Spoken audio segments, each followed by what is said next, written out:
Welcome to this retro content from Throwback Thursdays, whether it's from NoDQ.com, the Jeff Meacham Network, Casa D18 Studios itself, a Simple Man's brand, or the J. Hebert Studios, and anything to do with FTW Productions.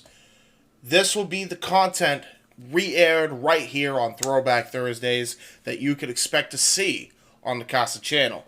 I know watching back some of our old content, whether it's the Open Mic Night intro where I'm laid on my bed, which I kind of cringe at, especially with this cool-ass setup now, or whether it's, just about anything to do with what we have done on FTW Productions, from a Simple Man's brand, from the J. Hebert Studios, to even some Insanity Works and Retro Wrestling Fortune 44 Incorporated stuff.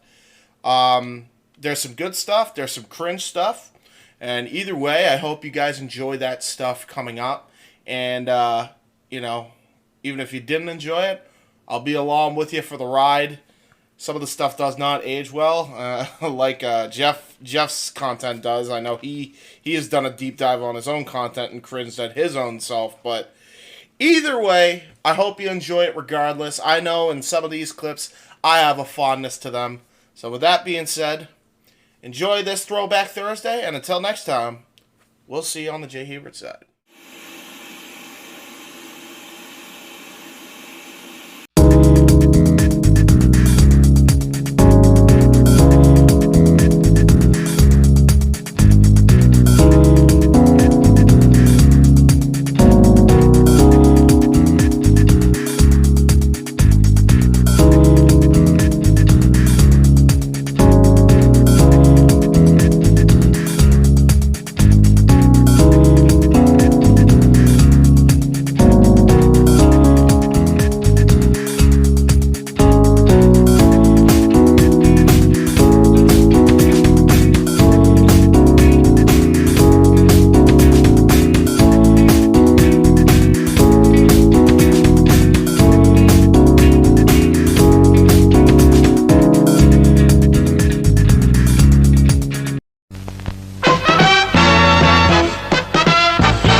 And now, preview time. So let's take a look at what's coming your way.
Scan the QR codes to see what's upcoming for FTW Productions and what's available on demand right now.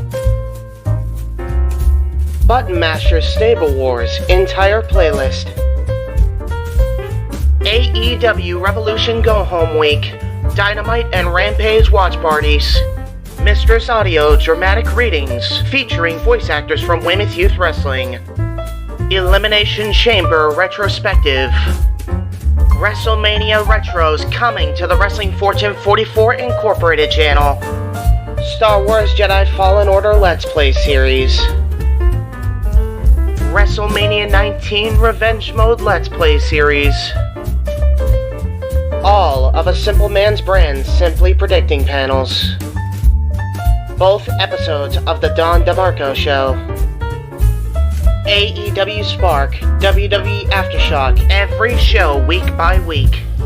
The entirety of the NASCAR Thunder 2004 Let's Play series. AEW Revolution watch-along coverage featuring Noah Foster and James Hebert. Wrestle Kingdom 17 coverage in conjunction with the Jeff Meacham Network. A Simple Take, WWE Simple Takes featuring Casa D18 Studios. Super Mario Bros. Z voice acting. Episode 3 coming soon. Breaking news, ATW View Impromptu. WYW Intro and Immortal Stream. Royal Rumble Match Marathon with retros of events following Marathon. Plugs have concluded. On to the video.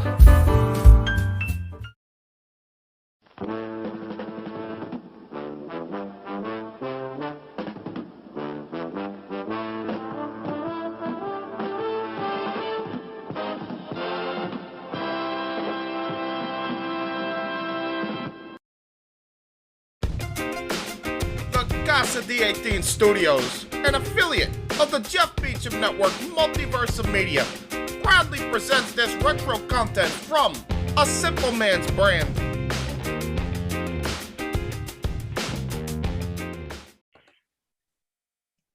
It has been a wild ride this past year, plus, to say the least. But we're back in business, back together, and back to talk about the grandest stage of them all with people. It's once again that time of the year. We're going 2 nights, WrestleMania. And boy, is there a lot to talk about. So welcome everybody to the ATW View, episode 3, the WrestleMania Prelude. I am, of course, with the ATW crew. We are ATW, here to bring you our outlook, discussions, rants, banters, and overall outlooks on all things wrestling. This primary discussion will be focused strictly on WrestleMania as we give you our outlooks towards all the matches, their stories, potential surprises that might happen before or after, maybe in between, and also the outlook. With that being said, I banter and I introduce enough. Let's get this party started. First off, let me introduce you to the king of ATW, my brother, too sweet for life. He is the King A-Train. And King A-Train, I'm going to start with you on this match. We don't know necessarily this is going to open the show, but is this the end of an almighty era as the almighty WWE champion Bobby Lashley defends the WWE championship against Drew McIntyre? Give me your thoughts and outlooks towards this match. First off, it's good to see everybody. It's good to be back with the family once again. Second of all, before I get into this discussion, RIP MX, one of my favorite rappers of all time.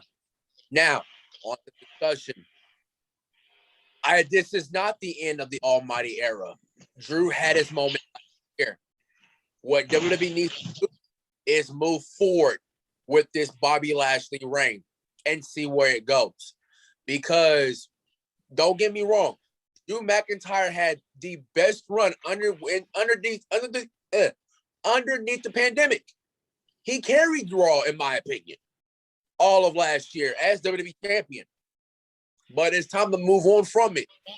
Yes, he had his moment last year, and I know they're probably implementing that they might do that again tomorrow night. I'm not in that same discussion. I think it's time that we move on from this and we give that win to Bobby, and possibly, and this is just me throwing it out there, far-fetched, if Brock wants to come back, let's have Brock and Bobby SummerSlam. Oh.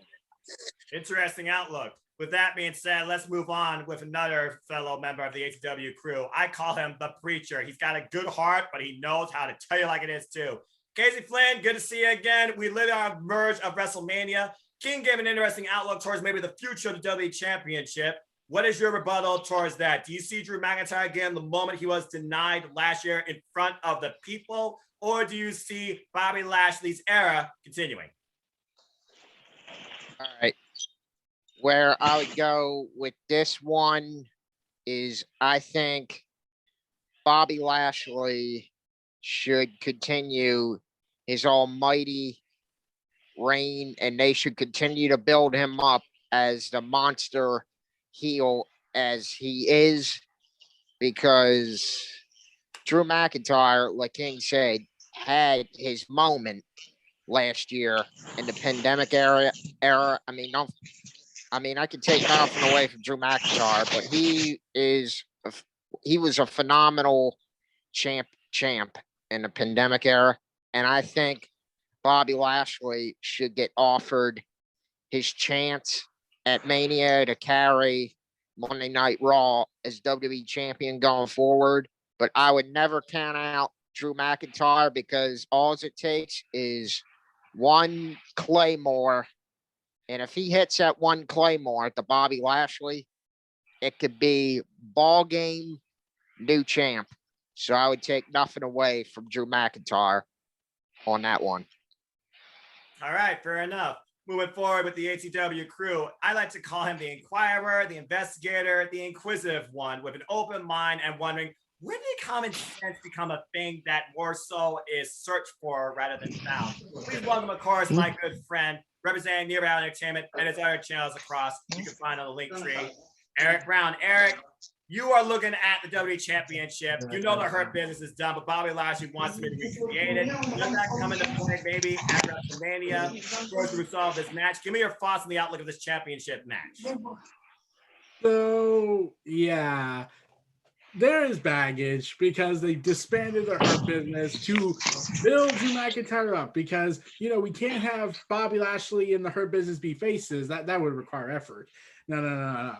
But here's the thing. Since it's now been confirmed by WWE's Twitter account that they will open the show, I actually thought it was going to go this way. It was going to go with Drew McIntyre getting the belt back as if he was the main event. Now I'm thinking it might be worse, because now, and if I'm right about this, I apologize for predicting this, but I wouldn't be surprised if Bobby Lashley retains via disqualification from a returning Beast Incarnate. Ooh. Whoa. Well, WrestleMania is the stage about moments. You thought about that. WrestleMania is the major. stage about moments, and we know one of the ultimate goals and reason for Lashley's return was, and I quote, he wants to face Brock Lesnar one-on-one, a match that has yet to happen, believe it or not, against two of the most powerful juggernauts in WWE history. With that, but there's just a problem here. Where does that leave Drew McIntyre? He could probably be involved in this. Potentially. I mean, they could revisit Drew McIntyre and Brock Lesnar. The way I just do think triple is, threat. you know what Paul Heyman said, if he didn't go the direction he is now with, you really wonder, would Paul Heyman's words reign true when he said where Brock Lesnar would be right here with the title again at WrestleMania? But honestly, who knows where Brock Lesnar goes? When does he show up? Who does he confront? If that would have happened at WrestleMania in your opener, you're really setting a precipice for the rest of the night, especially knowing what will main event. But we'll talk more about that later. Speaking of which, I now bring it forward to the enforcer of ATW, my freshly squeezed brother over on the other side of the world. Lex, WrestleMania, mere hours away. We're talking about the WWE Championship. Could you see Brock Lesnar come into play here at all? Could you see some sort of out of nowhere finish come into play at all? And give me your outlook towards the Almighty versus Scottish Warrior. What's up, all? First of all, I think there will be possibly an interference, or it might go out in a clean fight. That's my only two options. It's Claymore versus the Spear. Which one is it? But at the same time, Drew has his moment, got robbed from WrestleMania last year without the crowd. But if he wins, it might go deja vu all over again. But I'm very also conflicted because Bobby Lashley is on top of it, on top of his game right now. I mean, the momentum is right there.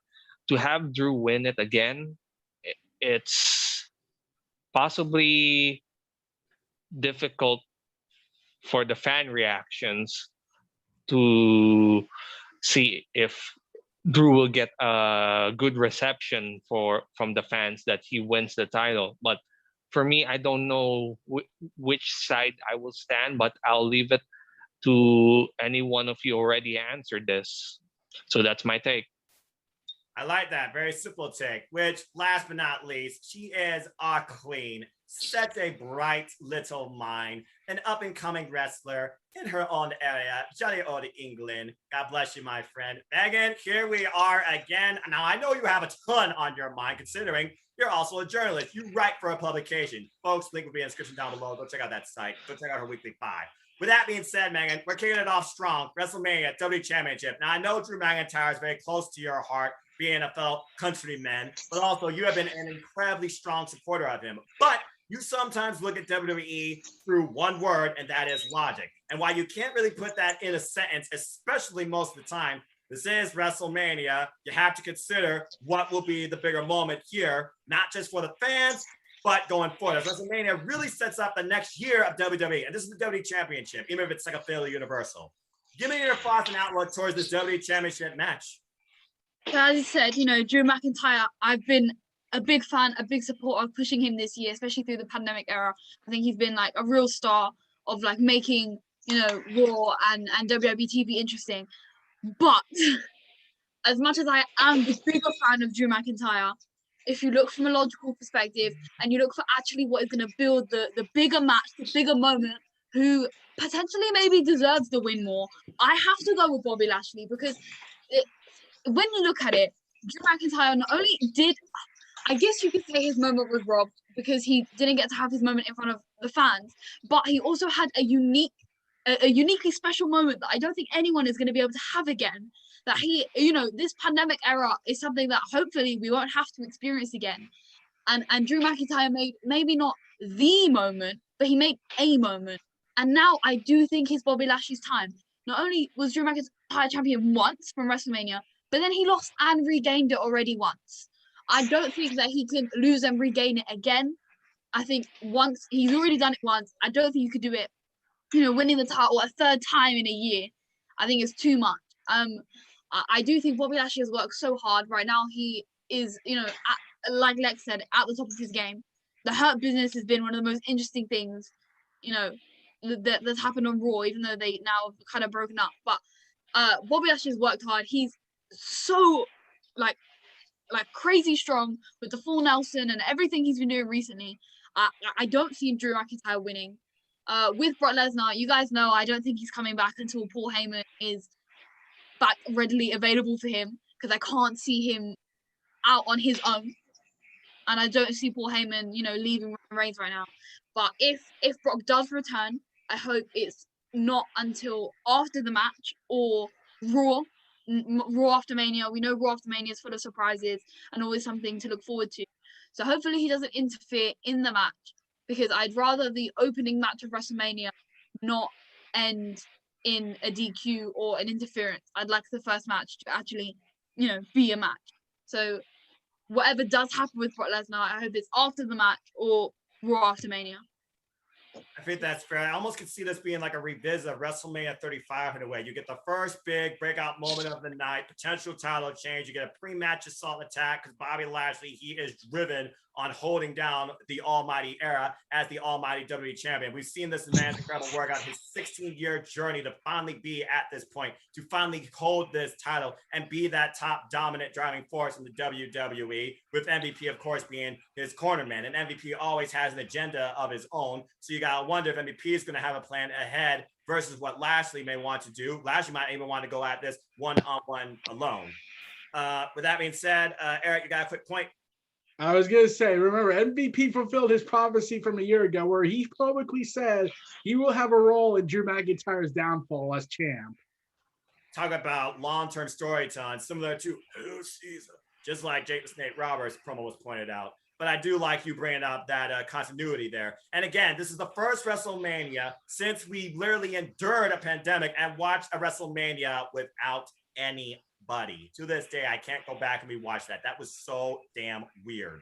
25,000 people night 1 and night 2. And yes, this is being recorded officially after the SmackDown Go Home WrestleMania special. It is 10:13 Eastern Standard Time right here in Toledo, Ohio on Friday, April 9th. With that being said, I do agree with everyone's consensus. This should be a really good match. I sense it's going to take more than one Claymore and or Spear. Also, if that full Nelson gets locked in, and that we have yet to really see put into play here, that could literally be our finish. Maybe the ref gets knocked down and we find some way that MVP uses Kane. There's a lot of different ways I could see this going. But again, this is the opening. How do you set the pace of WrestleMania? We've seen WrestleManias in the past when it comes to the openers, okay? Usually, it's one of those moments you're like, oh my God. But we also don't know how the fans are going to react to this too, and how much WWE's going to try and over pipe sound this too. Again, this is the first live, real, organic reactions we're going to get in the WWE since literally over a year plus ago. So again, this truly could go either way. I hope it's pure, clean, extremely competitive. But as far as McIntyre, what's going to become a champion, I am a bit fickle on that too. We'll have to wait and see. So good first thoughts all around. All right, let's move on from there. The next match we'll talk about is something I feel like WWE is truly lacking, but who knows? Maybe this is the start they need under the weirdest of circumstances. Let's go ahead and briefly highlight, keyword briefly, the Raw Tag Team Championship match as the New Day, and might I add, current 11-time tag team champions. Good Lord. They take on for the first time ever the hybrid duo of AJ Styles and making his in-ring debut, almost. Apologies if I screw up that name. This is a huge dynamic here. You got incredible wrestler, small man versus unknown wrestler, imposing giant figure. What the hell can we expect from this? Casey, I will start with you on this match. Do you see new tag team champions? I very possibly do with AJ Styles and almost because, and I will say this, New Day, I like the New Day. I think they're very charismatic guys. I mean, they know how to entertain and all this, but no offense to the New Day. They had the tag titles way too many times. How can you put the tag titles constantly on the same tag team, the New Day, when there's literally nobody else around? That when you put the tag titles on a New Day, that's like beating a dead horse over and over and over and over again. That's like running the same play in football that is not going to work, and the defense already knows it already. I mean, you got to mix it up some and give the tag titles to AJ Styles and Almost, but it will be very interesting to see Almost in a wrestling ring, because we had never seen him once wrestled. We seen him as the bodyguard of Shane McMahon, and now he's the bodyguard of AJ Styles. And AJ Styles will definitely put on a good match and all that stuff, but almost it will be very interesting to see his move set and how he moves like in the ring. And I think almost is going to be just fine going into the match, because AJ Styles is a trained professional, and they will rehearse this very well and see what almost is good at and what he's not good at. And they'll literally try to make almost put on a show at the least, so he doesn't look bad in front of actual fans that are there. But at end of this match, I see AJ Styles and Almost winning the tag titles, because I think it's time that they win the tag titles. I say New Day are they're okay guys and all, but it's tiring now with them constantly being tag champs over and over again. Give somebody else a chance and let somebody else run with the tag titles instead of running back to the same team that already had them too many times. Fair enough. Lex, we have no idea what to expect from Almost, but we know recently a big man himself finally got done into WWE Hall of Fame, rightfully so. That is the Great Khali. Do you expect or want to see some sort of similar performance or dynamic from Almost, shades of what the Great Khali set up for himself? Not a whole lot of mobility, but just from a standing standpoint, dominance, whether it's a punch or a chop or some sort of like vice grip. Give me your expectations on Almost in this match, and do you believe that could lead to new champs? For me, Almost is a wild card in this match because we never seen him. We only see him as a bodyguard. We only see him as in bodyguard in Raw Underground, bodyguard of AJ Styles. He's a giant and he has a similarity to the Great Khali, but at the same time, we are facing a 14-time tag team champions, and there is one thing that AJ Styles hasn't won yet, and he will be a Triple Crown champion if he does win the Raw Tag Team Champions with Giant Almost. Almost could possibly surprise us all with his moveset. I mean, that man could possibly be better than most of the big men of the yesteryear, but because some big men have athleticism, but I want to see this guy elevate his game and not just become a typical generic big man that is like, for example, the Great Khali limited movement, or the Big Show just chops and choke slams and something like that. But I want to see Almost do something out of this world or out of the ordinary, like, for example, jumping off from a top rope. All right, that's a wild idea. Or Interesting. or a tag team combo where Giant Almost does a choke slam and then AJ Styles goes for a phenomenal forearm.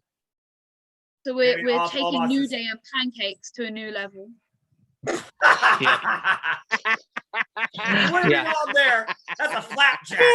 That's a flapjack. But I like that. AJ tries and does the friggin' phenomenal form from the top of Omos's shoulders.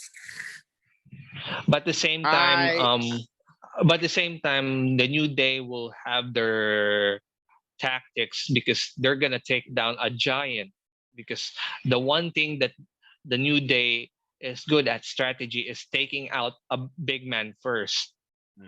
That is true. In tag team, Right. the typical trope of tag team when you have a smaller opponent versus a big man and AJ Styles, who's the same height as the New Day, it's like chopping down a tree. Work the legs and bring down the beast. No pun intended. Right. It's like it's like in a typical movie, like where you have to take down the giant first. Right, take out the lower base. That way he That's can right. use his power, bring him down to your level. I can definitely see Or that Chop play. him down. Or possibly Almost could squash them, like Megan said, like a pancake. Flapjack. Run Right. them over like a And- freight train truck. And And that would like- be scary. Yep. That would be scary if Almost gets both the New Day and the ring. Right, double Like choke that- slam spot in the end, and and maybe a double pin, making him look the strongest. So yeah, and like Almost the definitely has the wild factor. Makes sense. Casey, you have a point, real quick. and like the old saying goes, since you mentioned working at the legs or Almost, like the old saying goes, the bigger they are, the harder they fall. True. And and if they do something with a spot with AJ Styles hitting a phenomenal forearm off of Almost his shoulders, that will be wow. That'll be a wow moment, like of the night, because I could possibly see this happening, but Almost, I mean, he might shock us with how well he moves in the ring, because if he hits something from the top rope, I mean, let's say, for example, if he hits a moonsault from the top rope, Okay, now you're crazy. that is gonna be that's gonna be an oh my god wow moment of the night. I mean, More like it'll be almost God moment. and Oh it my. will be, and I wouldn't expect Almost to hit a shooting star press like Brock Lesnar did at Mania 19 in Oh, yeah, the one where he 2003 sadly broke his versus neck. Kurt Angle for the WWE title. Right. I and mean, then I they- wouldn't expect. But I but wouldn't do you know what's expect the that. but do you know what's the scariest thing? What if Giant almost does a 450 splash? I mean, no DQ imposed almost doing a 630 off the top rope, and one of my reactions from it. With that being said, we're talking way too much about the big guy here. We're talking way too much about the big guy here. That's only one piece of the puzzle. Let's keep this going forward. We got 3 other opinions to talk about. So let's get a different outlook. Eric, AJ Styles, he is basically a made man. At this point, if he wins this, he's Grand Slam. He really has nothing else to pursue. What else really needs to be said here where we don't see AJ Styles becoming the new tag team champion? Give me some sort of opposing thoughts you might have towards this. I have only 3 things. 1. Okay, so what if I told you, I feel like when I realized it, I was like, wow, they missed an opportunity to call back on this. Because imagine if AJ Styles just went ahead and said this on live TV, where he says, because at WrestleMania, the big man and the medium-sized man are going to carve them up. Going all Scott Hall and Kevin Nash on them. Number 2, during when AJ Styles was wrestling against Kofi Kingston, I think, remember when Xavier Woods played the trombone and everything? Yes. And Someone figured something out about that moment. What? Xavier Woods was playing a trombone version of AJ Styles' TNA theme song. Yep, he was. Direction play. And number 3, I think, well, I don't know if Almost and AJ are going to win. Well, it is possible, since I'm kind of annoyed with the New Day at this point. I do think this is the match where we're going to see the Spanish announce table get mandatorily destroyed. It wouldn't be a pay-per-view in WWE without the Spanish announce table. And I definitely think Almost is going to possibly either choke slam or throw all the way from the ring all the way into the tables one of the New Day. I can see German announce table also at ringside, because we do have 3 of them. Literally, Almost takes Xavier Woods, throws them off. Yeah, but there might be another factor. There might be one more factor. What's that? Mustafa Ali was screwed out, so might as well get some payback. Yeah, I mean, he's got no faction. He needs a new storyline, so maybe someone him and Kofi. And he was promised, and he was supposed to get Kofi Kingston, and there's still a revenge story to be told. True. All right. Interesting. Yeah, that's about it. Megan, now I know you're a fan of the New Day. There's no denying that. So with that being said, don't you dare be sour when I tell you I personally want new tag champs. But I want your opinion and outlook on this match. And again, if Almost impresses you, would you be satisfied if Almost and AJ Styles have a run with the tag titles? So at this current time, right, Friday night for you guys, early Saturday morning for me, just before WrestleMania, I can't tell you that I'd be happy with the New Day losing the title. However, as soon as that bell rings and the match starts, I will be open to being swayed if Almost can prove to be good in the ring. Because as of right now, you look at you can't really say that Almost and AJ Styles deserve a title run because we haven't seen them work together in the ring. We haven't seen Almost in the ring at all. And right. I personally am actually really excited to see this because I think Almost is going to be really good. But from right now, I don't know. So I think the New Day are still like the safe option to win, but it's WrestleMania season. You know, safe is boring. So I would be happy if AJ and Omos win the title and make a run. They can prove to actually be good and entertaining. If not, if Omos is not that good in the ring, then I'll stick with the New Day. But I do think that they can be a good team, work well together, and really surprise everyone on the weekend. So. All right, fair analysis. Last but not least, King, you have been a huge supporter of Kofi Kingston. Truth be told, he has put in more work than most of these men in this match combined, just under WWE alone. He is diehard WWE. It seems like this is going to be the highest point that he reaches, and it seems like he's almost content with that. So at this point, if Kofi Kingston does drop the title, maybe you see him going after, I don't know, United States title, maybe finally the New Day, they all go their own separate ways. But give me your outlook towards this match. And as a man of himself, Lax, you got some sort of background noise going on in your screen, brother. King, as a New Day fan yourself, what are your thoughts towards this title match? When I look at this match, I see a well-known tag team versus an unknown. And have most of y'all had touched on it. We haven't seen Omos in the ring. We don't know what his skill set is. We don't know what type of style he wrestles. But I guess with all the training that they're going to do, like y'all said, rehearse it with Omos and everything, see what his strengths are and his weaknesses are. I mean, I'll say this will be an okay match. And Casey touched on it when giving the New Day the tag team titles as being like a dead horse. I'm going to take it a step further. It's like giving Brock, they're going the Brock Lesnar route when it comes to the New Day. Because whenever Brock holds a major champion or he's in a title contention for a Universal or a WWE Championship, he's most likely going to win. Because what does Vince see in Brock? He's a draw. And this is the reason why I'm going to say the New Day are going to retain here. Because what does Vince see in the New Day? A draw. But also, there is no tag team.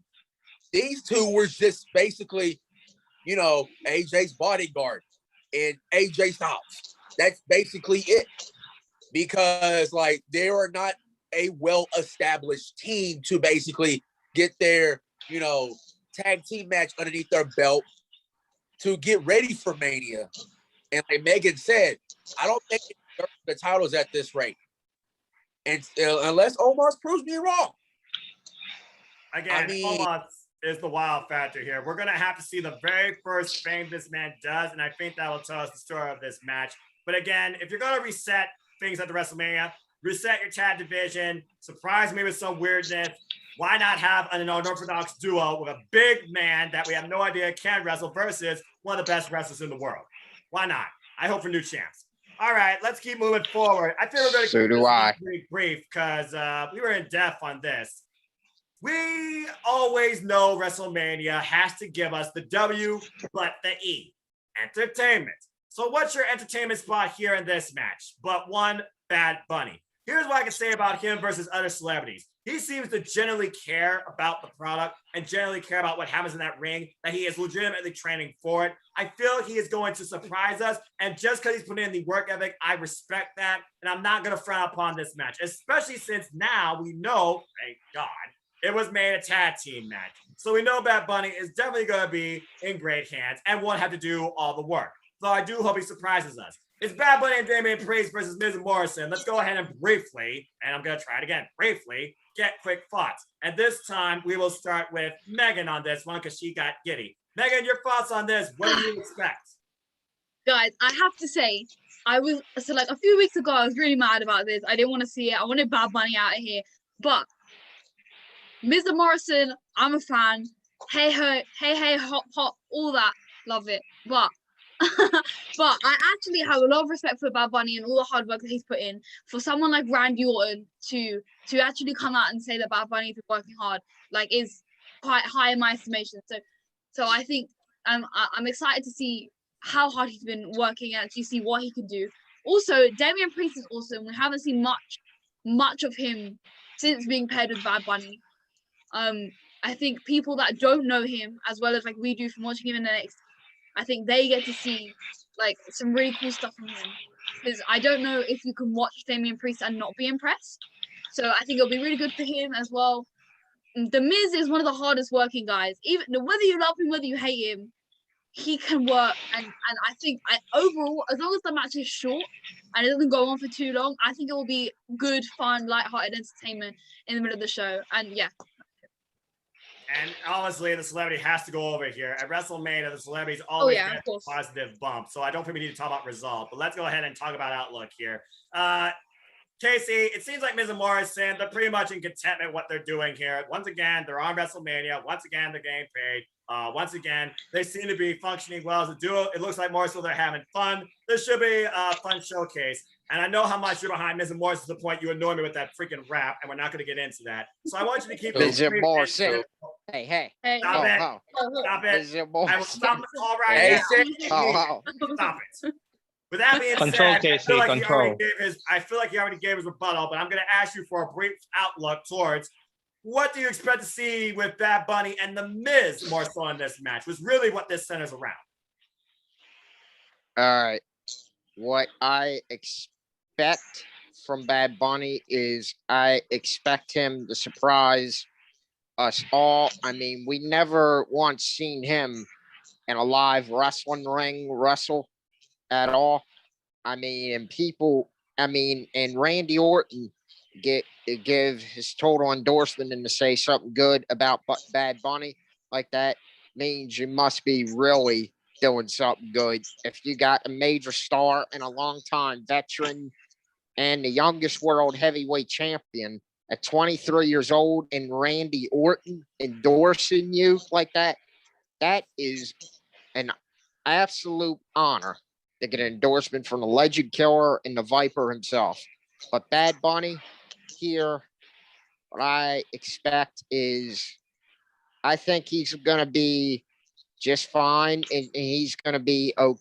He's going to do okay, and I think he will get some moments in on a Miz where he will humiliate the Miz on the brand at WrestleMania, and I think the Miz is never going to get over that loss if Bad Bunny is the one that picks up the win and he's the one that pins the Miz 1, 2, 3. But do I see Bad Bunny hit the skull crushing finale on the Miz to rub it in like during the middle of the match? Of course I do. And if he hits the skull crushing finale on the Miz and pins him 1, 2, 3, that will be the biggest humiliation in the Miz's entire career, that he got beaten with his own move by Bad Bunny. I mean, it's a reverse Russian leg sweep, so it seems simple enough. So I do get what you're saying. Lex, your brief thoughts on this match. I don't know about you, but I feel like Damian Priest really needs the moment here. I feel like he needs to get the ultimate victory in the end. But Bad Bunny, I mean, if he gets a couple of spots in, that should satisfy the crowd. Give me your thoughts towards this match. Exactly. For me, Bad Bunny's like all of us. We're fans like him. We're wrestling fans like him. And to see the dream that he had to go and out and wrestle, that's everybody's dream, to be able to wrestle in a WrestleMania or in a crowd. I have nothing but respect for Bad Bunny for taking the risk. This is like the Stephen Amell Same here. again. This is like the Stephen Amell all over again, where he faced Stardust. But Stephen Amell surprises us all. I hope Bad Bunny does the same reception as we hope for. And Bad Bunny is a talented musician, but also a huge wrestling fan, just like us, who loves the wrestling as much as we all do. And if Bad Bunny actually exceeds to our expectations, he could be a solid wrestler if his rap career is over. That's an interesting. I mean, thought. I guess that. let me add more to that. let's not forget that Bad Bunny is training, and then like Casey said, he got recognized by the Viper himself, Randy Orton, for endorsing him on the training. True. It's all about work ethic in terms of the passion that Bad Bunny wants to go lengths with. I mean, coming from a wrestling fan to a wrestling fan, that's a bold move to take. Even if it is Exactly. a one-off, but also on the grandest stage of them all. So again, I feel Bad Bunny's very humbled by this opportunity and what WWE has allowed him to do ever since performing Booker T at the Royal Rumble. And I never even heard of the guy, and now I got that Booker T backdrop theme stuck in my head, and that's really his thing.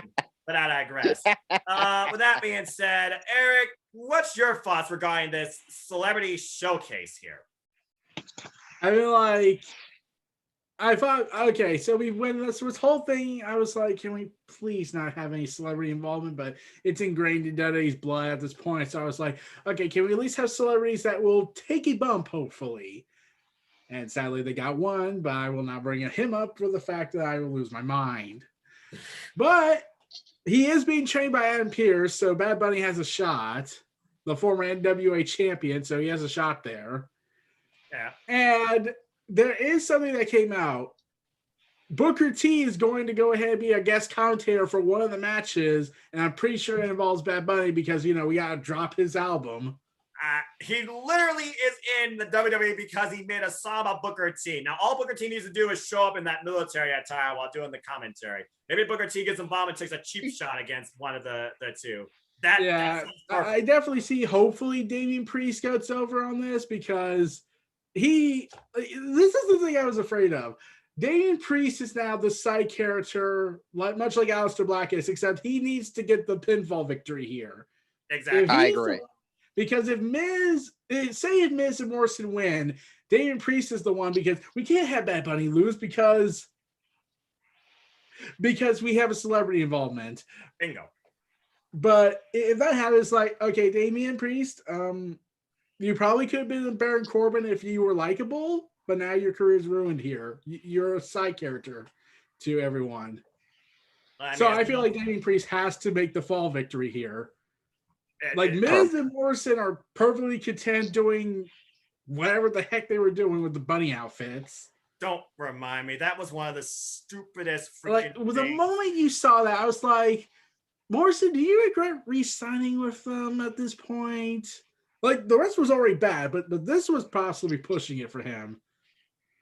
I guess the money talks. Heck, his wife's involved. Hey, spoiler alert, folks. You don't know who Fantasy Monet is. It's Taya Valkyrie. Go look up Cage Match Wrestling.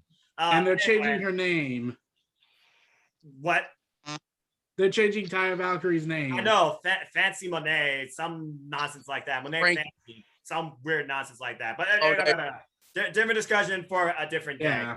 But yeah, Damian Priest also seems to be in good graces with the locker room, whatever that means. And I guess on Vince's side, but Vince again can change on the fly. Didn't mean for that to rhyme. So again, we'll have to see what happens. But again, Damian Priest has to go over here. King, closing thoughts. We know what Damian Priest is capable of. What's the one thing you hope to see from Bad Bunny that leads eventually towards Priest and Bad Bunny getting victory? I mean, come on, who really wants to see Miz and Morrison win this thing? I don't want to see Miz and Morrison win this because basically they're just hey, trash at this rate. They've been at that rate for so long to where Miz was WWE champion. Think about it, guys. Miz was WWE champion in 2021. Who wanted that to happen? Not me, not this king. This king all I say is this, King. It should have happened a few years back when Bryan and Miz were feuding. There you go. But here's the thing, though, Eric. He had his moment. WrestleMania 27. He had it there, and it should have stayed there. Because, in my opinion, that was his only time to shine. And that Miz, I liked. Now, this Miz, I don't. But as far as work ethic with Bad Bunny, he's impressed me a lot. Like, when he first came in, I was like, okay, who is this guy? I think everyone has said that. Like, I'm like, here's the best thing we can say about this whole match. At least it's not for the WWE title like David Arquette was. Good point. Yeah, let's not bring WCW. But like I touched on it, Damian Priest has to go over because more eyes need to be on Damian Priest, a former NXT North American champion, may I add. So I see Damian Priest and Bad Bunny with the win here, but Damian Priest getting the pinfall on The Miz or Morrison. Well, there Guys, you go. chances are Damian Priest will be the one to deliver the final move. He'll tag in Bad Bunny, and Bad Bunny picks up the 1, 2, 3. It's how it always works. Yeah, with a splash off the top rope, because we know Bad Bunny can at least do a crossbody off the top pretty well, because we all saw what happened back at the Royal Rumble. I completely agree with you. In fact, I can literally see that being the outcome. Lex, you got one last spot before we move on? I would be surprised if Bad Bunny did a 450 splash. Yeah, I mean, if he's training, that's the next step up, I suppose. But again, I'm pretty sure anyone doesn't believe. He's small and True. it has momentum to do a 450. Well, it all comes down to the way you take your body off the top rope going forward, and then how you adjust in midair. But again, we're not coaches here. We'll see what happens. Bad Bunny. Wait. Let me add more. Imagine Bad Bunny doing a 619. That's actually more believable. But let's keep moving on, because again, folks, WrestleMania 2 nights. We have 7 matches each night, and it starts an hour later than normal. God help us. On Peacock. So with that being said, let's keep moving forward. And there are some matches here I'm like, why? But I digress. Next match we'll talk about is Tag Team Turmoil, as we try and figure out who will hold the WWE Women's Tag Team Championships. Yes, Megan, I have the same as you, so I hope we do not spend a lot of time here. Say a team name and say what you hate and move on. Tag Team Turmoil includes 5 teams, and the winner of this will face Shayna Baszler and the following night for the tag titles. So we have newly added Billie Kay and Carmella. We have the Riot Squad, Ruby Riott and Liv Morgan. We have Naomi and Lana. We have Natalya and Tamina. I'm fine. And we have Anna Brooke and Mandy Rose. Now, I'm just going to keep this super simple, and I really hope you all do the same. It's in Florida, WrestleMania 33. She is highly underrated. Give her another damn moment. You've already given Lana more than enough. Why not give it her a tag partner? I'm keeping it simple. I got Naomi and Lana moving forward. As far as what happens the next day, we'll talk about that when we get there. Eric, you're first. They're probably going to follow up with the table bashing, but I'm just like, this is clearly a shot at New Japan. Duh. Yep, obviously. Except it's not in the kickoff. Yeah. Yeah, this is the main card. They said they're not going to do a kickoff stuff.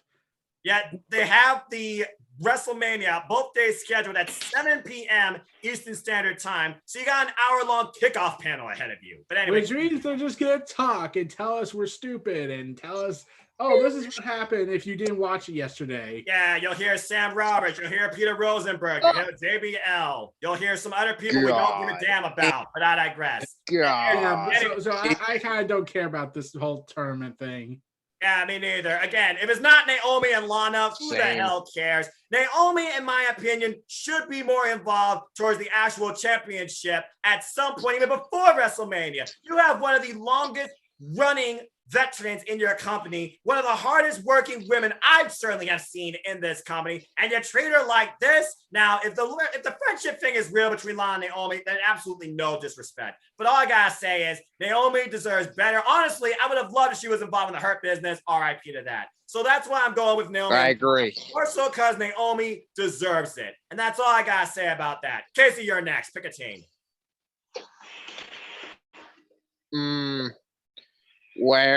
Who I have in this match is the Riot Squad, Liv Morgan, Ruby Riott here, is because I see them as they could pick up a win. I would never count out the Heart, the Riot Squad, and all that. I think they can be able to pick up a win and all this. And you touched on the fact about Naomi. I mean, Naomi and Lana, I mean, no disrespect. I mean, Naomi is going to get cheered because this is her home state of Florida and she's from Orlando. And Naomi has been in the business a good while now, and she's a hardworking woman and started out as a cheerleader of the Orlando Magic before wanting to become a wrestler. And that I have a lot of respect for that. And she's already a very talented female wrestler. And Naomi, she could easily put up classics with other female wrestlers. I mean, if she's away from this tag scene, like with Lana, I mean, now, don't get me wrong. On the other hand, I mean, I see the Riot Squad winning this one, but as much as I see, if Naomi and wins, then I don't mind that. And if they win the tag match, Naomi and Lana, I could see Shayna and Nia beating them and when they go on, because let's face it here. I mean, either one of these tag teams are going to be bruised and sore from the first match earlier, and Nia Jax and Shayna Baszler are going to be fresh. Fresh and ready to go, and they'll have a clear advantage as if over to one of the tag teams. If the Riot Squad, Liv Morgan, Ruby Riot win, then Shayna and Nia have an advantage over them because they're fresh and ready to go. Ruby Riot and Liv Morgan just wrestled a match, and I would say the same with Naomi and Lana.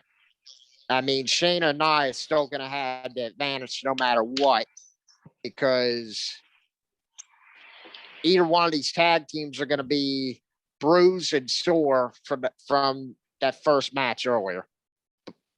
All right. But I go with the Riot Squad on this one. I can get that. Ruby Riott, Liv Morgan, they do seem to have more so a tag team chemistry. And honestly, you wonder if these two will ever be champions. They also are the reason one of my teams, the only legitimate team in WWE Women Wrestling in the last 15 damn years, is broken up. But I digress. Anyway, thank you, Megan. Lex, 3 spots, quick pick. For me, it would be the same thing as Casey, the Riot Squad. Even though I picked Naomi and Lana, I might change my pick to the Riot Squad now because, you know, they're the only actual legit tag team in that fatal 5-way. I mean, despite, you know, Sarah Logan's not there anymore, but right, 2 of them are the actual tag team. But like Casey said, battered and bruised, and then Shayna and Nia will come at them like a shark in the water, because, you know, battered and bruised, blooded or something, you know, shark smells blood, and, you know, that will come storming through. Right. And at the same time, if the Riot Squad wins this would be a huge WrestleMania moment for both of them. You know, these two went great lengths from the very beginning of their debut on SmackDown and to the Raw and back to SmackDown again, and then the split up and then the reunion and everything. Now, and the repeated feud with Sasha Banks and Bayley, because that had to keep going. Yeah, some things never end, or some things they believe shouldn't end. Retcon. But anyway, Lex, go ahead, finish up your point. Sorry about that. I know we all got gutted out when the Iconics, also a legitimate tag team, got split out. But the one Iconic, thank you. The only one thing, the one true tag team that's left is the Riot Squad. So that's my pick to win. And never underestimate the grits and gutsiness and the high risk daredevil. No fear whatsoever on the Riot Squad. Fair enough. I mean, they are renegades, and they've really been through hell and back with each other, and now they're back together as a duo. But honestly, no team right now on this damn thing has any momentum, as we just saw them all clash backstage to the point, we're going to add a fifth team just because. And one of them is not going to be Bailey involved, and we'll talk more about that later, because I'm sure Megan will have a rant later on. With that being said, because we already know who the hosts are, with that being said, you iconic hater, but I digress.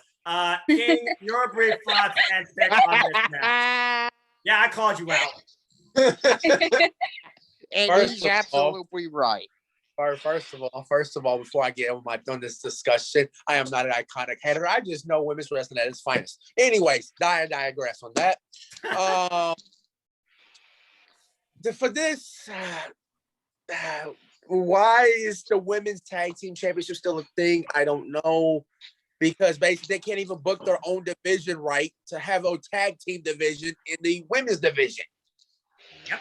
So, like, as far as I can see, and for what we was talking earlier on the chat here, Noah, here is the official graphic for it. If I can zoom in a little bit, there it is. Thank you very much. I will be sure to update the forum. NoDQ Galaxy, get your predictions in. Form in the description down below. You have till kickoff. Continue, King. All right. I gotta go with Lana and Naomi because we're in Florida, Casey. That's what I'm pretty sure all of y'all have touched on it. We are in Florida. That's Naomi's home state. And like they gave her WrestleMania moment, like you touched on Noah at WrestleMania 33 when she became SmackDown Women's Championship, which that was not a bad match. I want to go back and watch. So, but quick and brief, Lana and Naomi. That's my team. Okay. And again, I get it. Iconics were not the strongest team in the ring, but they were a legitimate tag team and the only one at the time. And you and I can debate on this another day. Stay tuned, folks. ATW View, the great debates of the WWE. Topic 1, women's tag team wrestling. What's legit? What's not? But that will be for another day and another time. Megan, you know why I saved you last. You already had initial thought and motion when I said this friggin' match. So give me your quick pick and quick thought because I know you'll have a rant for the follow-up later on. But who you got going over to the champs?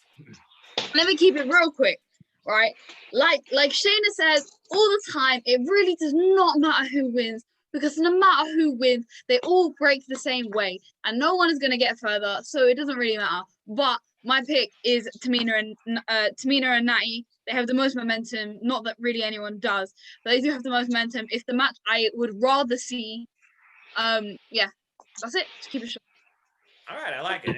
And heck, I mean, Paul Heyman encouraged Natalya, hey, you want to be in the spotlight, you want to be on WrestleMania, you want to actually get something, quit bitching and moaning and actually do something about it. So because Heyman never did that before ECW happened. Oh, nobody remembers that from the 90s. Oh, come on, Eric. What you talking about? That's a patch. All right. If one of you goes longer than 60 damn seconds talking about this next match, I'm walking out of the room and y'all can host this yourself. Shane McMahon, steel cage match. I do not want to spend even 5 minutes on this. Keep it quick. Keep it quick. I can keep this short and sweet. This is all you. You are the only one. AEW did Shakespearean tragedy. WWE is doing a fifth grade report card feud. It's a failure. We've lost. WWE calls it a day. Call it a day, everyone. I'm out. Thank you all. We're gonna see you later. Yeah. If Braun Strowman doesn't somehow get the win over here, he truly is the stupidest man in WWE. I pray to God he doesn't throw Shane off the top of the cage from a table, or literally rams Shane McMahon through the steel cage where Shane's gonna hit the floor first. Braun Strowman, if you lose this, I literally lose all faith in you ever becoming a champion again. Braun Strowman better win. Now, does anyone else have any one sentence statement about this match before we move on, King? Hold up.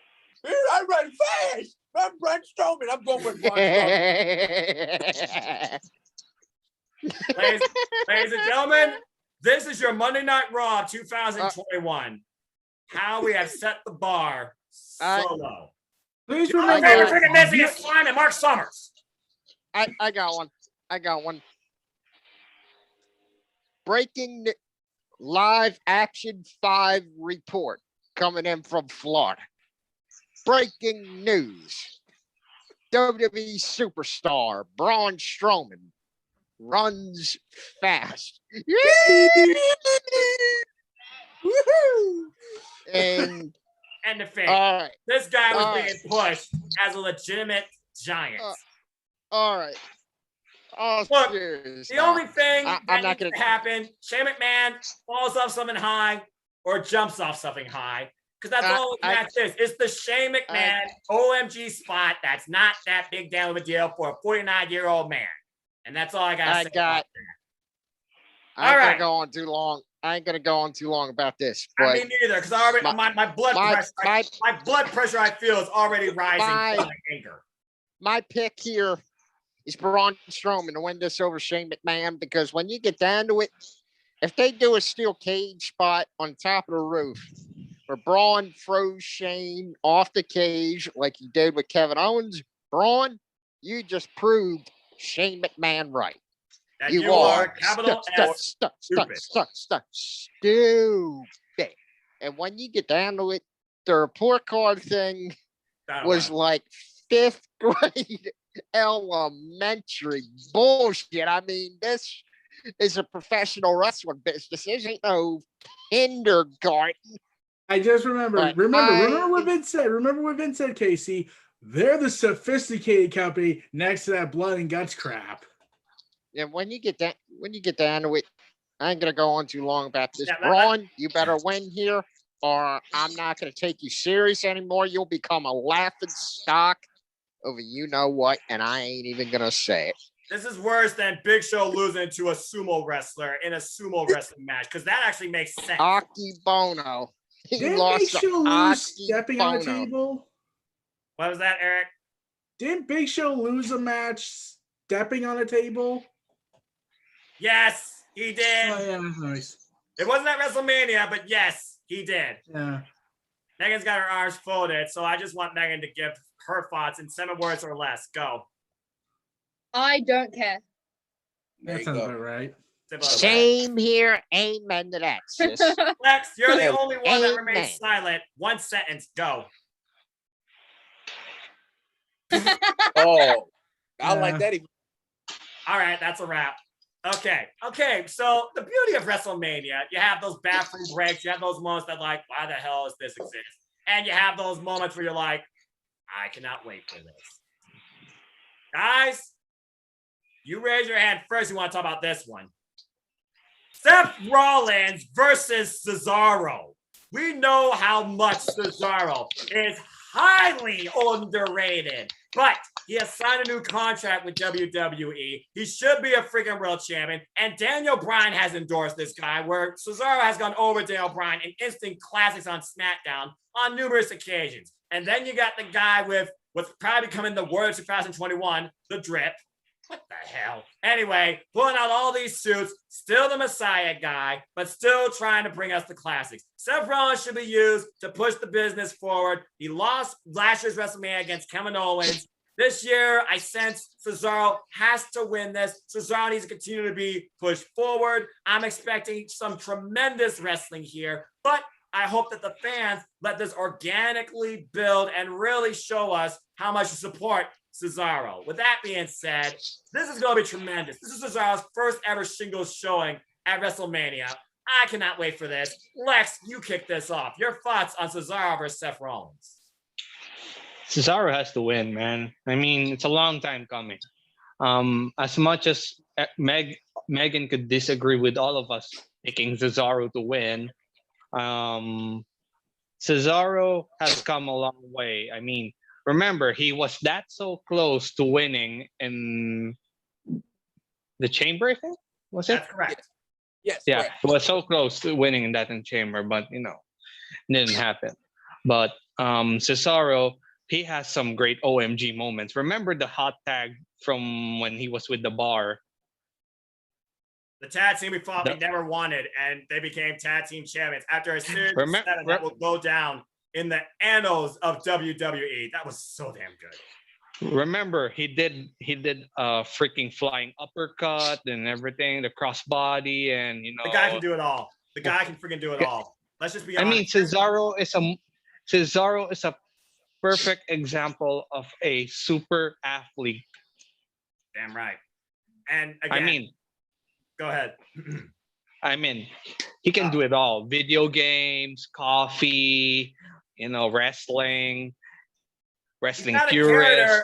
And a personality people gravitate towards. I was laughing my butt off and enjoying the conversation he had with Renee Paquette on Oral Sessions. Highly recommend you all listen to that. But yeah, what more needs to be said? Great points. King, you're next. Your thoughts on Cesaro versus Seth Rollins. Now, Seth Rollins has come back here. He feels disrespected. And to think, this match really came out of one thing. A Cesaro swing. I don't know about y'all. It's WrestleMania. Cesaro loves to impress us in the ring, but entertain us. I said Cesaro swing's going to be involved in this match, though Seth says will never happen again. But give me your thoughts on the outlook of this match. And if Lex has a point, I can go back to him after we go all around. But King, you're next. Talk. All right. First of all, I think Cesaro should break his own swing record at WrestleMania, see how many swings he can do in the middle of the match. Because basically, like you said, involved a lot. Oh, at this year's Mania, he should see how many swings he can do at WrestleMania to break his swing record. But also, this is a long time coming for Cesaro to be having his first singles match at a WrestleMania, because this is the guy who Vince McMahon sees as, oh, well, he doesn't have any charisma. That's why we can't push him as world champion. Bull crap. He has charisma. He has the wrestling ability. He's one of the strongest people in WWE's history right now. I mean, Cesaro should already been world champion years ago. And I mean, basically, don't get me wrong, Seth Rollins is one of my favorites. One of my favorites. But at this rate, I think Cesaro should beat Seth. Seth is bulletproof. Seth is bulletproof at this point. I mean, a loss won't hurt him at all. Let Cesaro get a push, and I mean a major push, and not let Vince hold back. And let's go this time, hopefully, and we see where we go from here. I take Cesaro for the win. Very fun points. We've already seen how many times Seth Rollins has recreated his character, but also show how much he can be an ass. With that being said, Eric, your thoughts on this match, despite Seth Rollins' idealisms he expresses on social media? Okay, let's be real. Cesaro needs a win. But here's the thing. I said this when he resigned. Since he has spent years either proving to Vince I belong in the main event, or complaining that Vince is a moronic idiot, even going so far as to shoot on live TV and say, this was supposed to be my year. I have delivered every time in this ring, and actually stole a microphone with that.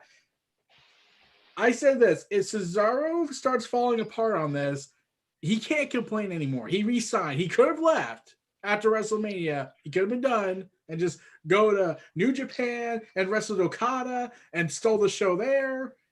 But he chose to resign.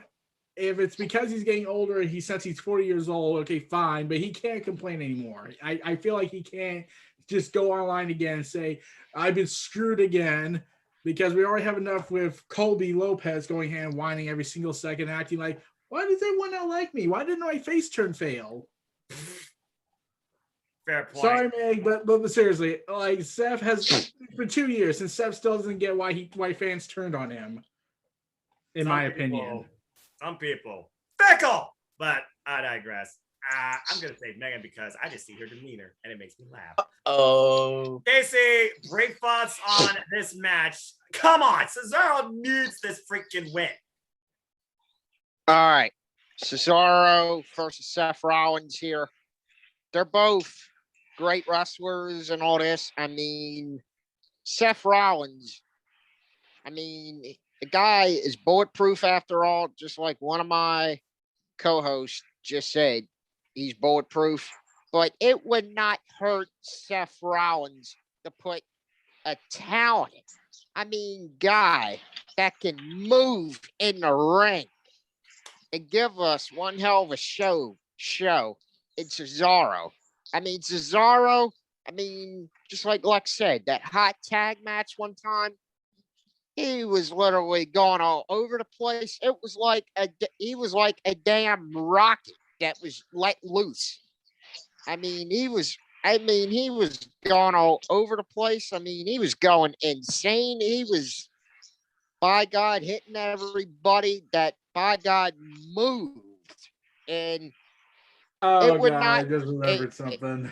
And That's Cesaro, in case you finish first. I would like to see him go over here on Seth Rollins and Cesaro. This is a long time coming for him because he needs a WrestleMania moment. And what Vince McMahon said about him, I just don't think he's world champion. Bullshit. Didn't you hear the crowd that night going insane for this guy? They're letting you know right there the guy has it in him to be world champion. And Cesaro, I'd like to see him break his own swing record. I'd like to see him go for 40 swings at WrestleMania on Seth Rollins. Just hit the big 4-0 if he could do it. And my God, if he hits 40 swings, I'm going to pop real loud. That's going to be a record. And if he is able to hit 40 swings, that will be very impressive. Make it 50. Make it 50. Make it 50 swings. No, I don't think he could do. Let's not overkill it. I don't think he could do. I don't think he could do. I don't think he could do 50 swings because he's going to be like two. You got to watch Cesaro on the Indies. He did 100 swings on Daniel Bryan. He's going to be too dizzy, and I say Cesaro. You guys go say 37, you and Noah, Megan, but my pick is the big 4-0, 40. And if he could go for 40, then I will be genuinely impressed. In fact, I'm genuinely impressed with Cesaro now. Cesaro and Seth Rollins, I like both of these guys, but Cesaro should go over here on Rollins. I rest my case. Wait, let me add to Casey's. Okay, if Casey says it's 40, I'm gonna buy a Cesaro coffee, the one he has. All right, online. I'm gonna buy his coffee online. All right, Eric has a quick point, and then we'll go to the main event of this match. And honestly, this match could steal night one, maybe. Yeah. But anyway, Eric, you just fought someone apparently. So what's on your mind? Cesaro and the beach ball moment. Oh yeah, that's great. Stormed into the crowd, tore it up, and the fans were like, "Can we get another one of that?" Respect, that was respect awesome. Wrestling when it's done by someone who could actually wrestle. Cesaro, one of the best pound for pound in the ring. But here's the sad thing about Cesaro, I feel. Here's the sad thing about Cesaro, I feel. Well, he came into wrestling. I think he was born in the wrong time because Vince was never going to accept him. But here's the thing: I think he should have been born before the Bruno Sammartino. Imagine Cesaro versus Bruno. It is prime. That could have been the man that could have literally beaten Bruno without legitimately injuring him. Or imagine this: young Suzuki versus the prime Cesaro. I mean, Suzuki, you go to him and talk about age, she's going to break your face. Because as far as Suzuki goes, we can talk about that another day. We're going off topic. Or, hear me out. This is my dream match that I wish it happened. Give me Walter versus Cesaro. That's still going to happen. We got to find competition for Walter. But guys, we're going off topic. That should happen. We got to get Megan's input. We're not even done with night one. We've already been going for an hour. I know we're excited for this one, but Megan has been stewing about her boy Drip all day because I know that's who she's going with. And I'm pretty sure she didn't like me bashing him. So Megan, put Eli Drake on Of us. course, Right. I'm not surprised. Embrace the drip. Okay, I'm gonna surprise you guys here, right? Because embrace the drip. Seth Rollins is the GOAT. Seth Rollins is not only one of the best wrestlers in the world, WWE, wherever you want to say, Seth Rollins is the GOAT, but he also is very good at putting people over, as we saw last year with Kevin Owens. Seth Rollins is fantastic, whether he's a heel, whether he's a face, whether he's in a faction, whether he's in a tag team, whether he's by himself, no matter what you do with Seth Rollins, he is the GOAT. However, you want to look at my predictions right here. That is Cesaro's name ticks because Cesaro is going to win this one because Seth Rollins will definitely put him over. And Cesaro needs to win. Like you guys said, Seth Rollins is bulletproof. This guy could take 100 losses and he's still the GOAT. And he'd still be fine the next day. Seth Rollins is absolutely fine to take another loss. He was undefeated at WrestleMania until last year. I was not happy with him losing last year because he was undefeated. He lost at 31. He lost at 31, but he also picked up a win at 31, so it cancels it out. He's picked up a win at every WrestleMania. No, it wasn't that he's undefeated. I worded that wrong. He picked up a win. He picked up a win at every WrestleMania he's been a part of, apart from last year. But he was, doing well, picking up a win at every Mania, apart from last year. Now he's already taken that one loss. Forget that. It's all good. He can lose again. Seth Rollins is fine. He'll pick up. Also, everyone is getting really bored of the Messiah thing. So maybe he needs to change up a little bit. Still stay as a heel because he's more interesting as a heel. But yeah, maybe he could do with a little change up. It's Cesaro's time. It's always been Cesaro's time. I'll take Cesaro. I agree. Surprised you all there, didn't I? You all thought I was going to say Cesaro. I seriously thought you were going with Seth because I know you. You were going with Seth as well, sis. I was reading it on your face. First time tonight, we're all unanimous. We are the Cesaro section. Simple as that. Cesaro section. So WrestleMania. Anyway. You remember this chant? What? Hey, Cesaro. Yeah, I do remember that. From a small brief time. Again, two of the most prime, hardworking men in the business. Guys, we have one more match for night one, and I'm pretty sure Megan wants to talk about it. That's what I was really about to go into. So let's get to the main event of night one because let's go ahead. About history. You talk about a match that truly could go either way. You talk about a match that's going to define women's wrestling at WrestleMania. Both these women absolutely deserve this. Not just because of Royal Rumble winner, but because of what we are going to see in this ring. And I know it's women's wrestling. I usually save it for last, but this one right here doesn't need to be a roundhouse discussion. This is all Megan's moment. Megan, we got Sasha Banks defending the SmackDown Women's Championship in the main event of WrestleMania Night 1 against Bianca Belair. The EST versus the BEST. Will the boss finally have a WrestleMania moment in victory?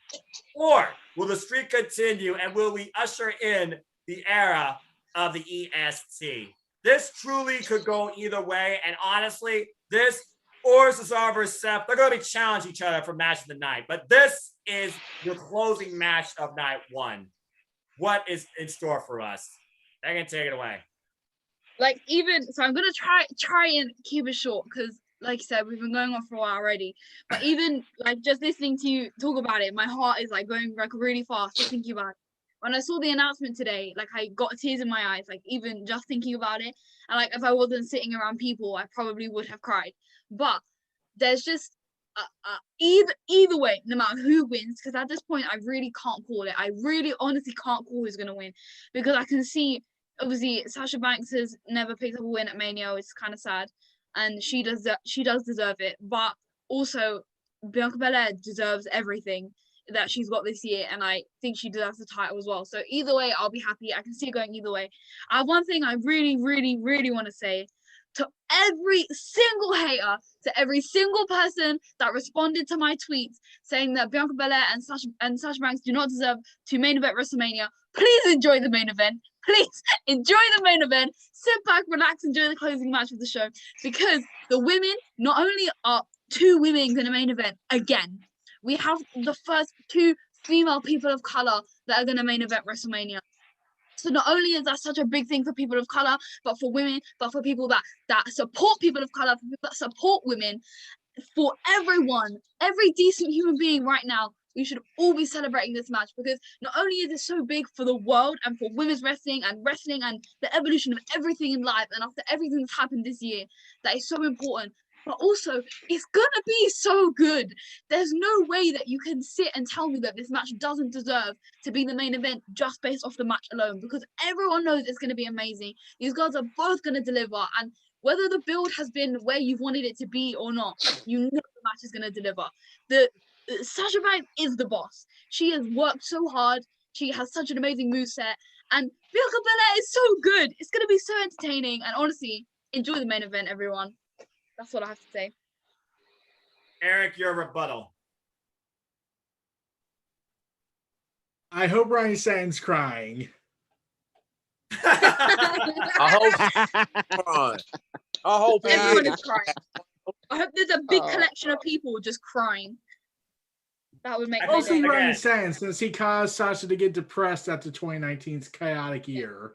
Oy, hey, you talk about a bounce back for Sasha Banks as well, and when she finally claimed her moment against Bayley at Hell in the Cell, and has been running with this title. Yeah, and speaking of that, Bayley did say she tried to extend the feud to WrestleMania, but they said, no, we're going to give it away now. So, Bayley, we know we appreciate you. Bayley, we appreciate you. We respect that you carried us through the pandemic along with Asuka, and all these other people. But we're going to tell you to go screw off and go back in catering for us. Okay, goodbye. Well, that's just our anger towards Vince. That will be towards the lexicon of I think, but imagine, who is probably uncomfortable about the mere idea of Sasha Belair main eventing, and he's the host. No, but we can't let PR disasters happen.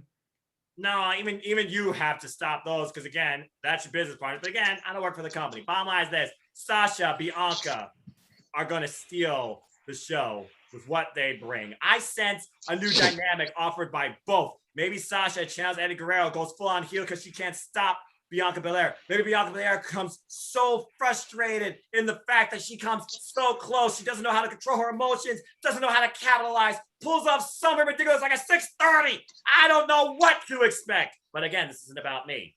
King, your thoughts on this match? Just thoughts, okay? At this point, this is truly a match that go either way. You give Bianca Belair the ultimate moment, or you give people what the bleep moment with Sasha finally getting her WrestleMania moment. And in my opinion, I believe many people believe Sasha Banks is the woman that most deserved to be in this spot and hasn't been, and it's finally happening. Again, I can pontificate on this all night. Case in point, why up, Megan? Now I'm setting you up. Talk. Two of the most talented women to ever step foot in a WWE ring is about to main event night one. God, I'm so proud for these women. Makes me want to cry. And like Megan, you touched on it, little sis. For those that want to complain on Twitter and Facebook and Instagram, on all social media platforms, saying that this right here should not main event night one, I hope and pray that your night one opening match of Bobby Lashley and Drew McIntyre, I hope y'all love it, because basically that doesn't deserve to be the main event. But I think even Drew said he's content opening the show. I mean, he really wants to be the first person to see people. That's all he wants. Exactly. Imagine if he comes out with his old theme song. If that happens, if he comes out to Broken Dream, you're going to see me mark out. But anyways, we'll discuss on a different topic. All right. Going off topic. Back to this. Yep. Sasha deserves the win here, in my opinion, because she is the boss. She is the blueprint. She continues to be that blueprint. And I'm going to touch on what I said on episode 2 of Women's Wrestling. If y'all have not checked it out, go check it on episode 2 of Women's Wrestling with our host right here, Megan, who's hosting the show. Sasha, in my opinion, is one of my favorites, and basically has done everything that needs to be done in the WWE. I mean, heck, when she was in NXT, I thought she automatically claimed herself the legit boss. And I want to touch on what I said on episode 2. She hones her craft at Eddie Guerrero. This woman does not stop her grind. She wants to get better every single day. That's how much she loves her craft. She takes this sport with a passion. She takes this sport to the heart, and she wants to make everyone better and herself as well. Now, as far as Bianca am I concerned with, it's way too early to give the title to Bianca right now. Do I see Bianca being a women's champion? Of course I do. The girl is talented. I mean, heck, she's agile, she's skilled, and she's got the strength category in numbers. So, and she has a hair whip. Yes, and the hair whip. Crack that whip. Yep. But anyways, it is too early to give Bianca the title right now. Save that for down the road.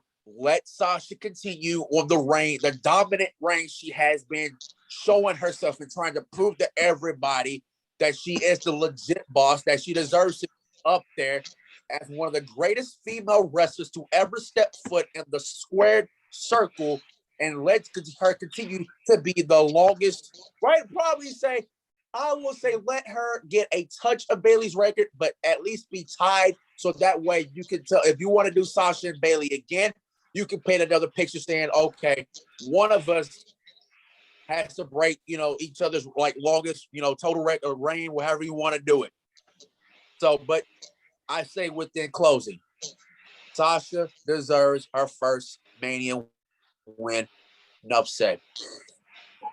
I don't think there has to be anything else said regarding what you basically pontificated. So with that being said, closing thoughts from either you, Casey, or Lex that have heard all of this. I got one to say here. Bianca Belair and Sasha Banks main eventing. I think it's pretty damn awesome that they are main eventing WrestleMania, because for one, I was literally like, when they got announced for the main event, like, yeah. And I was like so pumped for them to get the main event, because to be honest with you, I think Sasha Banks versus Bianca Belair are going to steal the show in the main event. That's going to be an instant classic match of the night, because both of their gimmicks, when I look at it, they both had the same personality. Only one's known as the EST, the other one's known as the boss. Do I see a lot of trash talking coming in this match? Of course I do. Because, and I will say this, Sasha Banks, I expect her to channel a lot of Eddie Guerrero with the Free Migos and the Frog Splash. And I think both women are going to kick out at each other's finishers. It's literally going to be match of the night on night one, because these two are both capable of stealing the show together. Because when you look at it, you got speed versus power in this match. Can Sasha Banks beat Bianca Belair in a strength game? Absolutely not. Can Bianca Belair beat Sasha Banks in a strength game? Yes, she can, and real easy. Does Sasha Banks beat Bianca Belair in speed? Yes, she does. And Bianca and Sasha, I mean, don't get me wrong. When I first seen Sasha Banks back in NXT in 2015, right? I instantly seen a star. I said, this woman is going to be a future star someday. It turns out I was right many years later.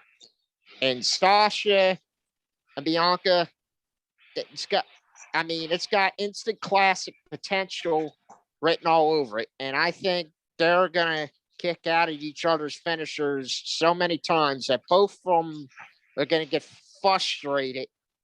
And because both of them have a never say quit attitude.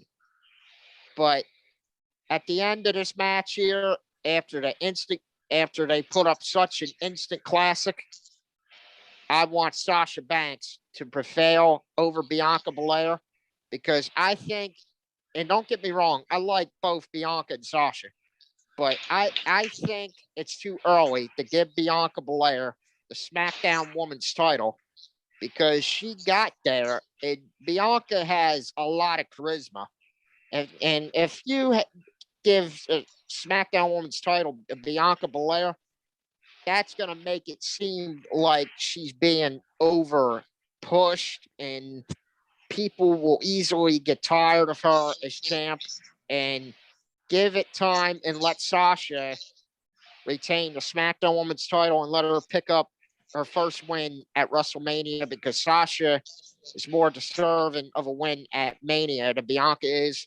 Let Bianca, I say, have her moment at SummerSlam when the time is right. When they do Bianca Belair versus Sasha Banks 2 for the SmackDown Women's title. One more thing to say, you certainly gave one hell of an idea for the future. Lex, closing thoughts on this match when we enter night 2.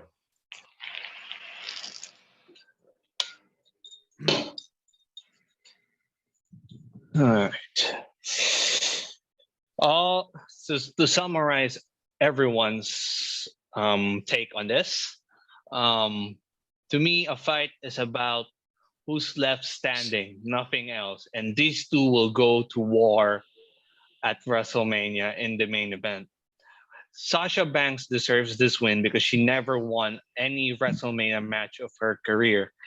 And to me, having Bianca win is a premature, and she's too green right now. And we cannot deny that Bianca is the best athletic black woman there is, and the first ever black woman to ever win the Royal Rumble. But that being said, Sasha Banks needs to win this to prove herself that her curse, WrestleMania curse, could be broken through her win. I mean, this feud might even end up in a trilogy, possibly, and down the line. But that being said, that Sasha Banks needs to win, and if she wins, we'll get a rematch again some point. And that being said, she has done it all. She's been a Raw Women's Champion. She's been an NXT champion. She's been the tag team champion for women's and the current SmackDown. She accomplished all 4 of it, minus the NXT Women's Tag Team Championship, because that's just implemented now.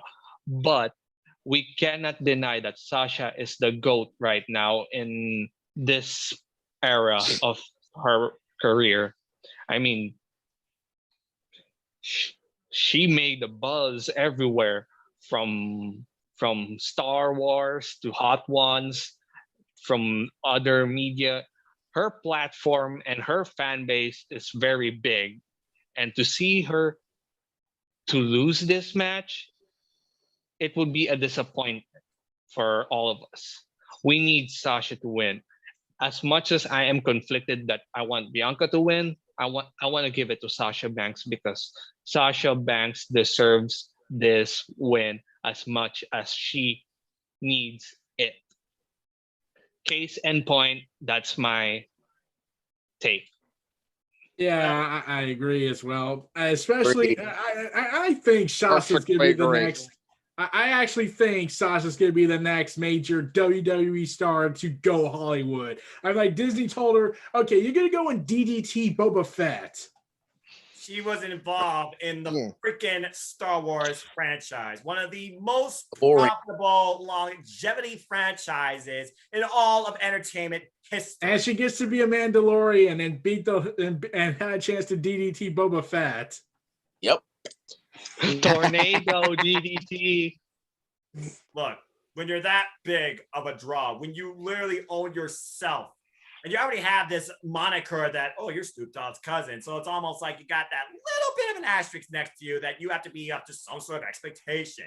And you surpass everything and every critic imaginable. Enough said. This is going to be one of a kind, tremendous. I just can't wait for the entrances. Because that sets the presence. That sets up the stage. Does.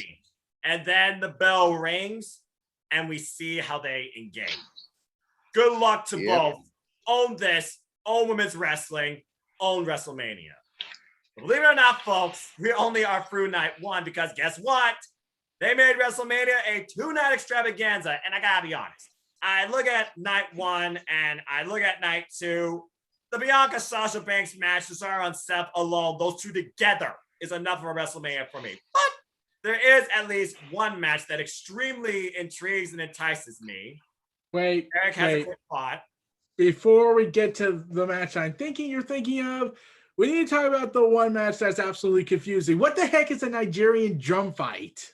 Well, ironically, we're going to say that because we're going to talk about all of them. So let's go. Well, King's gone. King's here. Like, what the heck is that?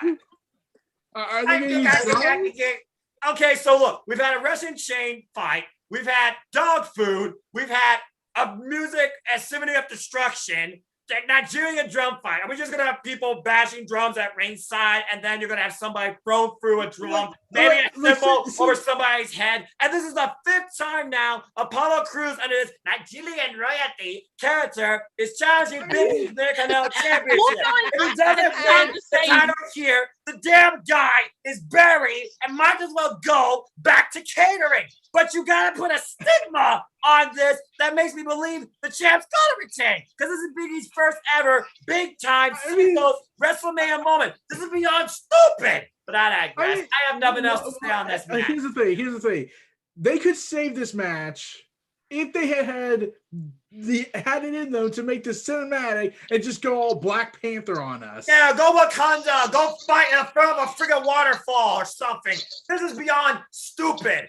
Buffer, bathroom break. What in the blue hell is a Nigerian drum fight? King, you're next. Hold up.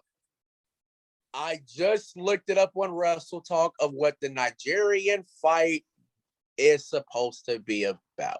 Oh, God. This was is it the worst case scenario? Oh, Eric, I'm going to tell you what it is. Talk to us. The rules of WrestleMania 37 Nigerian drum fight between Big E and Apollo Crews have been clarified in a new report.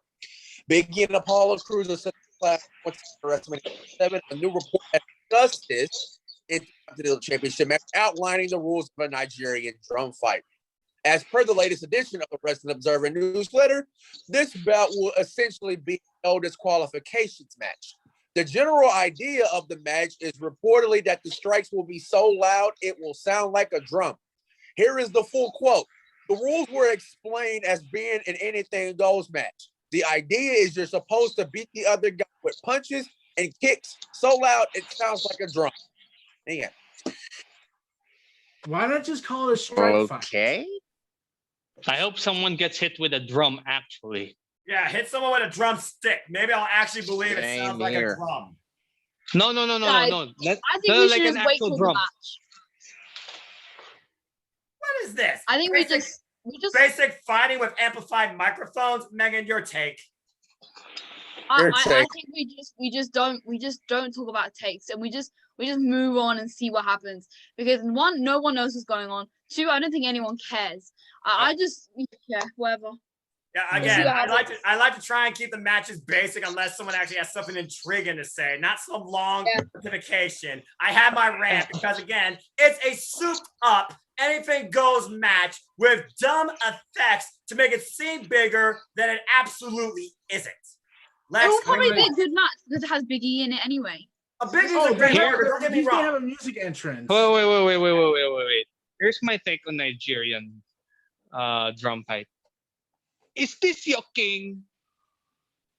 We already said that. Yeah, but still, yeah. All right. At least Big E's gonna have a musical performance intro. Right. Now, and we know how live music performances have been a detriment to multiple WWE superstars over the years, especially champions. Randy Orton, WrestleMania 30. Megan, you literally said it. Ronda Rousey, WrestleMania 35.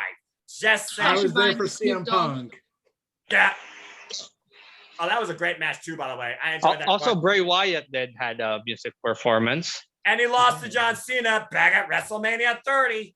Then So he got his revenge 6 years later. So let me get this straight. Live musical performance, Big E's walking in as champion, gimmick, and Apollo Crews becoming the champion. Moving on.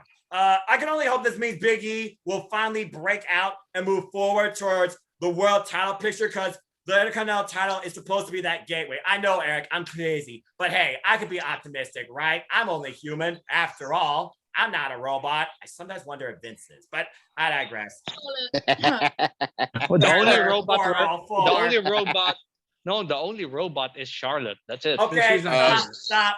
Time out. We cannot criticize her because for once, she is not involved in WrestleMania. True. Appreciate it. That's true. Okay, let's move on.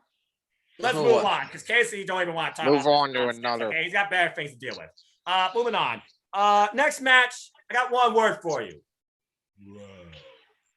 Riddle versus Sheamus for the United States Championship. Again, Sheamus going after the wrong title for the Grand Slam. Sheamus, one of the most consistent workers again in the WWE, yet to have that big time WrestleMania main event moment in his career. Unbelievable. Am I actually supposed to believe that Riddle is going to lose the United States Championship here when Vince McMahon clearly favors the guys to the point he hasn't botched his own line intentionally? Someone make me think differently. I'll give you one. I'll do it.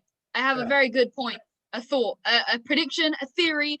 Let me live in fantasy land where I can book stuff and it would really come true.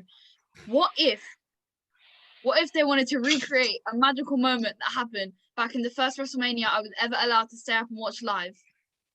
We just have Sheamus bro kick Matt Riddle and end the fight in like 30 seconds, and then we can just move on to another match. That'd be fantastic. Just end it with a bro kick. That was 18 seconds, and it involved a kiss before it happened. So yep.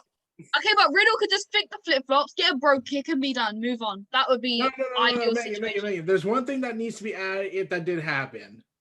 They should go ahead and copy AEW's camera, show him at the bottom, like, bro, that was a rush. As long as they get rid of the buzz. You forget that happens because he got stoned with Rob Van Dam backstage ahead of the match. Just get rid of the birds, please. Someone get rid of the birds. Yeah. Okay. When I saw that, I was like, "Are they trying to top Birdemic?" What is this, Mickey Mouse Clubhouse? Yeah. Someone explain to me how the birds, and you guys already know I'm horribly against the virtual reality graphic nonsense that no one else sees. Okay? I don't get why adding CGI. Wait. As an animation major in digital arts, that thing is a hokey pokey shit of a production shit. I mean, like, has anyone heard of Birdemic? Hey, I'm not done yet. That's an insult to my field, okay? As an artist, as a animation major, that CGI is poorly, and I could make better CGI than what WWE could do. I know I'm about to go off topic here, but let's be real. Watch Food Fight or watch a Birdemic clip, and then you'll want to cry yourself to sleep. There you go. Wait. Link me that one. Link me that one in the chat. Or just take it up with Kevin Dunn, since he might have messed with the with his teeth. Honestly, I don't know if Kevin Dunn knows. I don't know if Kevin Dunn knows what virtual reality is. And it's not the ugliest thing. It's not like the giant life-size Lacey Evans figure. Hey guys, this is what Kevin Dunn did. That actually might be accurate. I have no idea. Okay. So basically, we're all against the bro, even though it's inevitable he's gonna hold on to the title. Moving on. By the way, one more thing before I say, why is Sheamus hunched over as if he's stalking the man in the graphic? Can someone explain that? It's so funny. And by the way, before we move on, Sheamus is bringing back his famous faux hawk for WrestleMania. Oh, if only he brought back his actual theme that we cared about that nobody knows. I know. I thought you were gonna say he's bringing back his theme. I got excited. I wish he was. It's a shape of thing. Hey, copyright. Too many lines. Okay, moving on. We're getting too deep into this match to the point where almost as high. We're getting too deep in this match to the point we're almost as high as Matt Riddle. Moving on. And I'm straight at 1 second. Even though I want Sheamus to win here, but I'm picking Matt Riddle to retain the U.S. title. I rest my case. Moving on. Oy vey. Okay, Megan, just sum this up for me. Tag team turmoil. Do we have new tag champs? Absolutely not. Because does anyone have? No. Let me take this time. I promise that for the next few matches, I'll be short. If we can allow me to just. Oh, we only got 3 left after this, and actually one of them matters particularly. But continue. And I'll keep the others short. If you could just let me for just 2 seconds. Educate the world in the fact that Shayna Baszler is the GOAT. We all know. Nia Jax needs to disappear. We all know that. We don't have to see them anymore. And the whole of night 2 is going to be very disappointing in terms of the women's division because none of these matches should be taking place because everyone deserves better and it's all crap. But Shayna Baszler and Nia Jax are going to retain. Hopefully Reginald can just be, beaten up a lot and Shayna cannot save Reginald again. Anyone that watches SmackDown will know what I'm talking about. Meg, is this a bad time to tell you that I'm now starting to fear they're going to do a love triangle? Don't you dare. Oh, no. Dramatic Reaver. No. I went there. No. I need holy water. Glasses off. Megan's triggered. Oh shoot. Eric. Okay, I know what to do. I know what to do in this situation. Her sister is triggered. She's triggered. Guys, Give it to us, Bags. Let Plan it out. me defuse the situation. Shayna Baszler and Nia Jax tag team should come to an end, but it will not happen at WrestleMania due to reasons.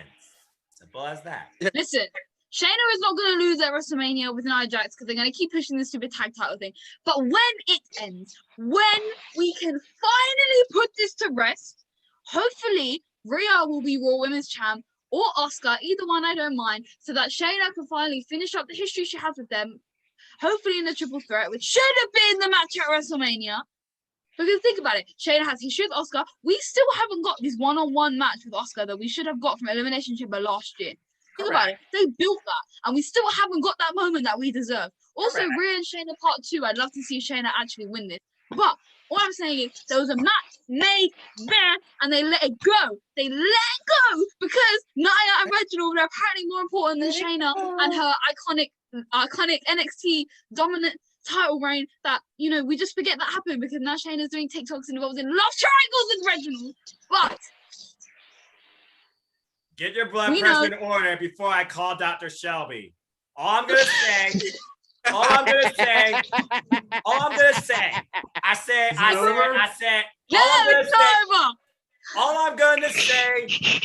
is counter argument is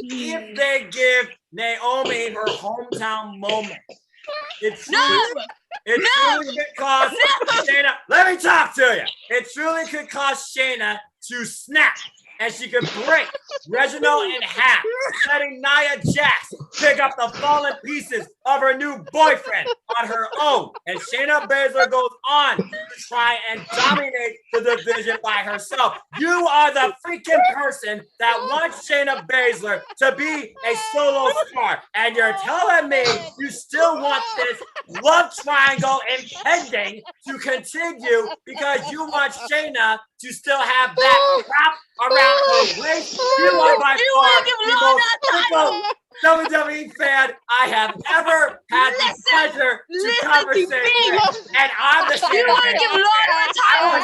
You want to hand over that title that Shayna has worked so hard to make happen? You're going to give it to Lana. They don't mean that shit. NXT proved that when Adam Pearce did not let Dakota Kai and Raquel Gonzalez win those titles. We have gone way off topic. The bottom line, Shayna has worked Shayna too needs hard to this drop year. the title. Shayna needs to Shayna drop has the worked title. too hard this year to make those titles relevant. You cannot tell me that Shayna and Nia's title reign has not been the most important title reign that these tag titles have ever had. And you want to give a stupid was title more to important Lana? than this, and they were showcased as a comedy act because Payne and Billy are more over than Nia Jax and her whole forever will be. Okay, all I'm saying is it's not time at WrestleMania. The night after WrestleMania we can end it. But I don't think it's time because I don't want you to have a lot. If you give the title to Lana, WrestleMania I will should be lose the it. time. It's the grandest stage of them all. You want a moment to happen. Anyone else? Anyone else? You do not give that title to Lana. If Lana leaves WrestleMania with a title, I swear, I swear you. Lana deserves this title. Lana deserves no other title but this one. Because Naomi will be working with her. Yes, she does. She was the sole survivor at Survivor Series. Naomi and Lana legitimately seem to have a friendship. This has to be what happens at WrestleMania. Because Naomi, no. Nobody else in this match deserves the title and the moment more than Naomi. She deserves it more than Nia Jax or Hall. She deserves it more than Lana. And she deserves it more than Shayna Baszler. Because Shayna Baszler does not even continue to be a tag team partner with Nia Jax. And you know it. No, because let me tell you why. Because I think the Riot Squad or Nat and Tamina can take the tag titles. Nia Jax and Lana can go in the love triangle with Reggie because they both like TikTok. Naomi and Shayna could go back to being legitimate TikTok is wrestlers. the worst thing this generation, and I stand by that. Nia Jax and Shayna need to stop being a thing. Nia Jax and No. Lana. This Nia conversation Jax is done. and Lana. Nia need to Jax move and Lana. forward. We Put need to them move together. forward. Nia Jax and We Lana. need to move Order in the forward. court. Shayna. Order in the court. We need to move Order in the forward. court. Order in the chat. Order in the Order in chat. the court. I am officially closing the case on the tag titles. That don't matter. The match should not be happening. Nia Jax and Shayna Baszler Okay. go off Is on it safe? TikTok and Is it do safe to something show else. up? Is it safe to show up? Nia Jax and moving Lana. on. Go back to TikTok. Moving on. You Screw see Shayna and TikTok. Nia. Screw TikTok. Screw TikTok and screw Nia Jax and her whole and screw these two as women tag team Lana. champions. And Reginald Order in the can go court, straight order in up the court, Nia order in Jax's the hole for all I care. Order in the court. Okay, Order in the okay, court. look. Order in the Hey court. guys, you're Look, gonna make Order me die in the laughing. court. You're gonna make me Damn it. die. I'm gonna die. Now, Hey. let's get Wait, back wait, on wait, track. wait. Let's get back Let on me track. let me answer this. Make it My quick. match day 2 for the women's tag team championships. Oh man. Oh, That's it. All okay. right. Just say that. Oh. Come back. Oh. Justice for Master Naomi Chief. and Shayna. Oh. Master Chief, Oh. I love Master Chief, by the way. Shout out to Oh. Halo. Eric, you are safe to come back Oh. onto the bunker. Okay, Oh. I got special protection in case a nuclear holocaust occurs. Hold on. There you go. Now nothing can hurt me. All right. Can we please move on? Can we please move on? This is gonna get so many thumbs downs, and I don't give a damn. Moving Justice on. for Naomi and Shayna. I like to state for the record that I caused World War III on here. Yes, you did. And then Megan and I took it to the stratosphere. Now let's move on. Handshake, Noah, bro. We did good. Yeah, we did good. You and I can make a great debate team if you and I didn't argue all the dang time. Moving on. Okay, we got 2 matches Noah left and after that. hey. Nuclear Wait. Let me speak on this. Megan and Noah's rant is better than Godzilla versus Kong. That's it. Okay, so which one am I? Am I Godzilla or am I King Kong? Megan is Godzilla. You're King Kong, Noah. Okay, so I don't. I gotta see the movie now. So King Kong has to win. All right. Absolutely not. All right. Yes, he does. Megzilla and Noah Kong. Here's one thing I gotta say about Megan and Noah's rant. They fight like an old married couple. That sounded like an old Excuse me? married couple. No, you're taking this That's way what it too far. sounded like. Okay, we're on the other side of the world. This is nothing but a It- chat that went into a that rant sounded like for no real reason whatsoever. Okay, that sounded It's like sibling an old rivalry. married couple that an argument so loud that it wakes the neighbors up out I of the feel dead like- of No. Guys, night. it might No, wake no. my neighbors up. It's No, 5 no, a.m. no, over no. here. Maybe I there's a should good be thing getting my up. mom's downstairs asleep. No, this is like two siblings like freaking tearing each other apart, like fighting for which last chicken is in the table, who gets it. It's just like Oi. this is like What- little what- brother Megan, and big. Megan, what did you and I This is do? what- What did you and I just do for the last 15 minutes? Hey Wait- guys, you just wait a you minute. just you just caused World War III. Wait That's a it. minute. Wait a minute. There's Noah and Megan reminded me of Big Brother and Little Sis. After the That makes Big Brother, after the Little Sis wants the last cookie right in the jar, and the Oi. Big Brother eats the Oh my last God, cookie, what the hell? and all of a sudden, Noah makes Yeah, the only thing, the only thing I wonder at this point, how much of that audio was completely disrupted by y'all's insane laughter and Eric I being mean- Master Chief. Anyway, that was awesome. The That was argument- awesome. dude, me, King, and Casey were laughing as hell, and we couldn't contain our laughter because We you could- guys are just. No, That You- right you- there reminded me of the Great Khali and Umaga segment. That was basically Can great. I be great? Yeah. Khali? Yeah, I'll take Umaga. I'll take Umaga. That's fine. Freaking Intercontinental Hey, Champion. No, you'll be forgotten, and I won't know him for 2 years, That- sadly. you know. Oh, I got one. I got one. Wait, what That did you say? reminded Hey, me- Megan and Noah, what did you say? You are. She's Great Khali. I'm Umaga. Except the this Great Khali is reminds me. remembered by WWE more than Nomaga, This sadly. reminds me. Yeah. This reminds me of something. All You right. This manga? reminded me Manga. of.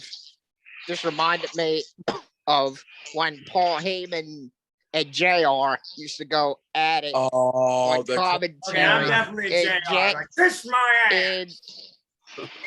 and Megan is Paul Heyman. I mean, no offense, Megan.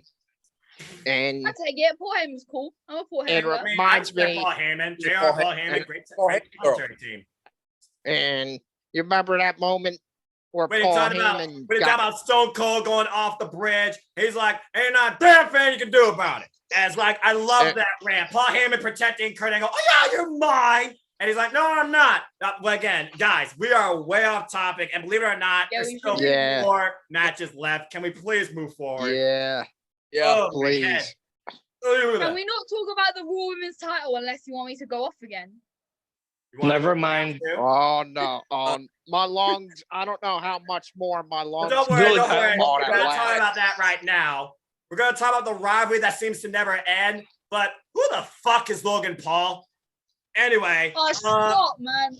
I Kevin don't wanna Owens, watch Sami this. Zayn, I don't Kevin even Owens wanna jump talk off the about pirate that. ship, win it. That's all I gotta say. I'm making this Look, short, sweet, and look, simple. I know how to Yeah, respond to this. I got KO, and it's Look, gonna probably look, be I know, weird. I know how to respond to this I whole got Kevin debacle. Owens over Sami Kevin Zayn. Owens and Sami Zayn is an iconic feud that has been ruined by Logan Paul. As such, I suggest we protect ourselves through cringe. Execute Order 66. Oh, let me. That's That was what. an That's what. actually me good take movie. shelter Rise of too. Skywalkers was terrible in my opinion. I'm not gonna Uh-oh. argue that. Does anyone else have anything to say regarding Kevin Owens and Sami Zayn? Kevin Owens is gonna win. That's it. Case point, and that's it. James? Look, All right. okay, here's All the right. honest truth. Look, here's the honest truth. After Kevin Owens destroys Sami Zayn, I'm pretty sure they're gonna recreate the forest with Sami Zayn being unconscious and Logan Paul laughing at it. Yeah, pretty much. That's And then Logan conspiracy. Paul will rant about it on his YouTube channel because that's the only way he got here. Yep. So, yeah, I got Kevin Owens winning. Logan Paul, I'll see you in a few months in Las Vegas when you get knocked out by Floyd Mayweather in a discussion. If only. Love that. All right. Let's move on. Yes. Okay, Quick let's move on second. from that I- from the I picked destruction of an iconic feud that I- that definitely needed that Logan Paul. Right, Sami because feud. two great wrestlers can't have a great wrestling match on their own on the I greatest stage of still all. say they should just went out on a microphone and just shot at each other with fire on it. Oh, Oh yeah, go I agree 2010 with on 100%. I agree with 100%. here's there's one thing I say. I pick Kevin Owens over Sami Zayn. End of discussion. All right, there you go. Kevin Owens for There the you go. win. Kevin Owens deserve it. Kevin Owens, God bless you. Please survive the jump off the pirate. Oh, I just got it. How about this? The match ends in no contest, and they both beat up Logan Paul. Guys, I don't know I'd about be the fine pirate with ship that. thing. Have you seen the set? The pirate Yeah. ship is like Yes. behind. And don't I think he still would jump off say that. Kyrie Sane should have been the host. Oh, Yeah. there's no I argument agree. there. Oh, no doubt. There's no argument Perfectly there. agree. There's no argument there. I dare someone to But argue. yeah, I don't think he could jump off that. So I don't think we're getting that spot this year. I honestly don't know what Kevin Owens is going to jump off of because, to my knowledge, this isn't a no disqualification match either. This is a standard match. So Yeah. what is he going to do? I guess Who we'll have to knows? wait and see. Okay. But moving on. All right. Well, Megan, guess what? Let's start you off with this. Asuka versus Rhea Ripley. Rhea Ripley has this moment because Why? Because I Here we said go. so. Rhea Ripley got Oh. this moment because, Oh. yes, she had a great run in NXT. Raquel Gonzalez so bombed her out of the brand. Hold your thought. And then originally, it was supposed to be Charlotte versus Asuka, but God bless her. Hope she's okay. Charlotte got COVID-19. Yes, I said YouTube. Then originally, What it about was with the supposed to original be plan with Evans Lacey versus Charlotte Evans? at the Elimination Chamber because Lacey Evans was supposed to watch. Lacey Evans was actually supposed to be an Asuka Elimination Chamber, but Lacey Evans, God bless her and her child, she's pregnant. Congratulations. That's beautiful, growing a family. What weird circumstances for Asuka literally having no legitimate competition because Raw decided to book people, like Shayna Baszler, in dumb mixed tag team feuds, building no single stars, only to give Peyton Royce a single exhibition on Monday Night Raw after a great promo on Raw Talk. And I thought she had a pretty good match. Again, you have potential. They need to tap into it. They need to book their talent and push their talent better. And also, Nikki Cross, who hasn't been revisited with Asuka since NXT, just waiting somewhere in catering, trying to do everything she can because this is what she loves, or the business don't love her back. So what do I see here? Well, let me talk to you. Last year, Rhea Ripley took on Charlotte Flair for the NXT Women's Championship in the opener of WrestleMania Night 2.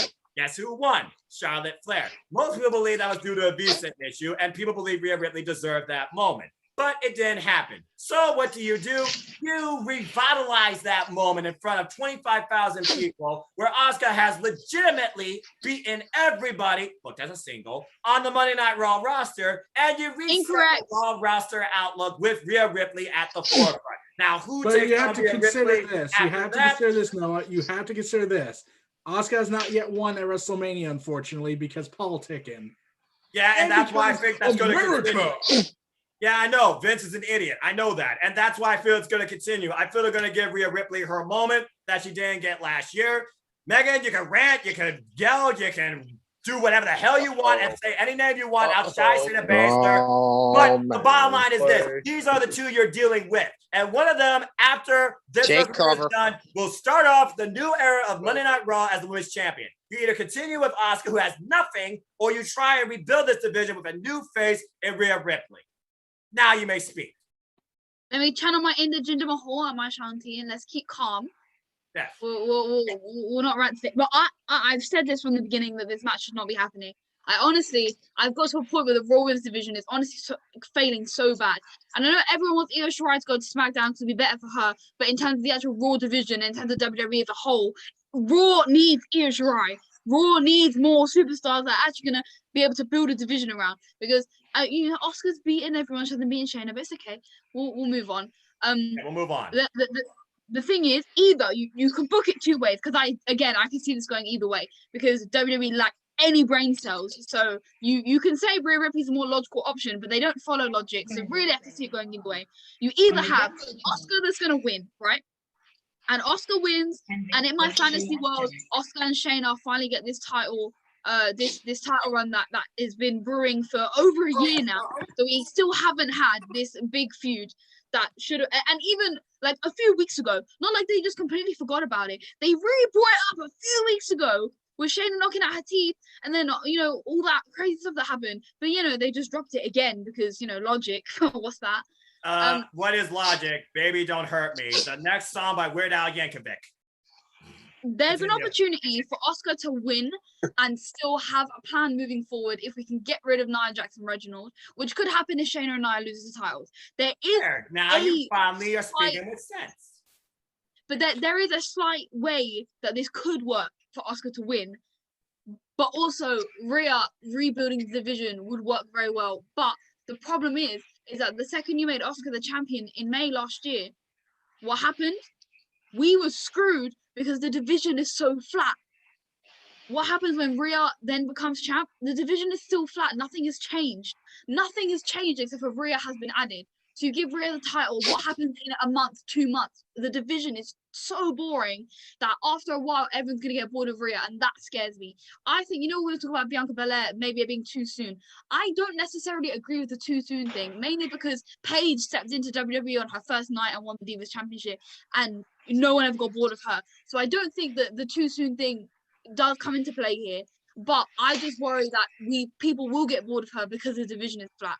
If we have a superstar shake-up, if things happen, either way, we could look to rebuild a women's division. But this match just kind of feels like a lose-lose situation here, because I don't think that unless something big happens, like someone returns or someone else gets called up from NXT, something needs to happen, because it's not just a case of building the division around one of these two women anymore, because there is no division to build around them, if that makes sense. I'd like to see Rhea win, but Oscar has not had the reign she deserves. And no, I don't care what anyone says. Oscar may have been champ for a long time, but she did not get the title reign that she deserved. But I do think we do need a change, and I'm going to go for Rhea Ripley here. Well, again, Asuka has now had a legitimate opponent to face her one-on-one, title or non-title, since Sasha Banks at Survivor Series. And during that time afterwards, you had Alexa Bliss, which was pushing a match that we're going to talk about next. You also had Pam Royce, who had a short exhibition, hasn't been seen since. And you had Nikki Cross, who has yet to clash with Asuka during her title reign both times. And I get it. You don't want to build a division around one woman, but this is WWE. And again, what is logic? Maybe don't hurt me. So you can only hope that Raw does try and find the receptive division. Maybe break up these mixed tag teams. Maybe try and build and groom new superstars. Again, I'm crazy to think that, I know. But eventually WWE, wake me up and tell me that you actually have some sense to make Raw women's wrestling actually matter again. Even if you do have John Laurinaitis behind it. Otherwise, you might as well not even have a women's division. Eric, Okay, next talk about this match. Okay, Noah, I have some unfortunate news to tell you, but you missed an opportunity to say this. What? Uh-oh. You could have done a song of Wake Me Up Inside. We're saying, wake up the passion inside when you were making that quote. Fair enough. Two, in that sense, yeah, but I don't want to get a copyright strike. I'm already off my rail, so it don't matter. But it doesn't matter. Here's what I think they might do, though I feel like it's still a lose-lose situation for Asuka and Rhea Ripley. Mm-hmm. There is rumors that she's coming back. Asuka wins, gets her Mania victory, and then we build Becky versus Asuka for the match that never got to happen officially between them for the Money in the Bank thing. I feel like ever since Becky gave Asuka the title due to her pregnancy, congratulations on the child, Raw truly lost all sense of direction. Yeah, so that's the thing. Yeah, WWE doesn't care about Asuka like they claim they do, because she's not a proud American. She's not waving the flag. That's just my conspiracy theory. How disappointing when you look back to WrestleMania last year. We had Shayna and Becky and that amazing feud, and now we look to a match that's had no build, and everything is just sad. She just shows up and straight up challenges her, and Asuka says, "I accept." Nice build. Yeah, but that's simple. You're going simple. We need complexity or overly stupid nonsense to fill in all this. So they're going to propose, let's get Reginald involved. Stop with Reginald! Saw how Wine that boy. played out, where clearly Rhea just tried to weaken her opponent, and even the WrestleMania graphic makes Rhea look like a complete doofus. Why guys, did they do that? Hey, guys, like can even I ask, McIntyre's guys, can I ask a question? How many matches are we gonna cover before we go? I have to push in my predictions fast because I have to go down. Oh, okay. Oh, sure. Yeah, I think we've basically hit our time limit, going in overtime. So, Lex, quick thoughts. Rhea, Asuka, who you got? I'm conflicted actually. Rhea's too green right now. It's too early to give her the title, so I'll give it to Asuka first. Yeah, simple enough. There's only 2 matches left, and we honestly don't know if one's going to be a match. And then we want to talk about the match of potentially the show. So, Casey, I'm gonna we haven't covered the edge the 2 matches at the Fiend versus Randy Orton and the triple threat, right? Yeah, okay, I feel like at this point there's nothing else to say about the Raw Women's Division besides let's make it great again without politics. Wait. Let me predict mine fast before I tease out here.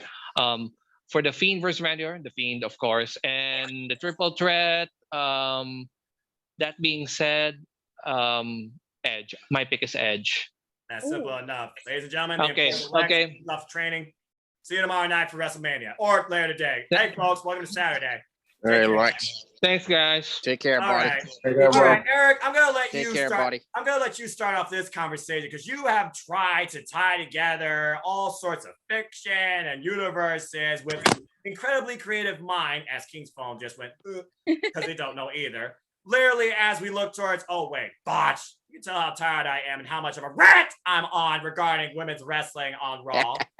With that being said, Casey King, real quick, Asuka, Rhea, who takes it at WrestleMania, even though we have no idea what waits on Raw?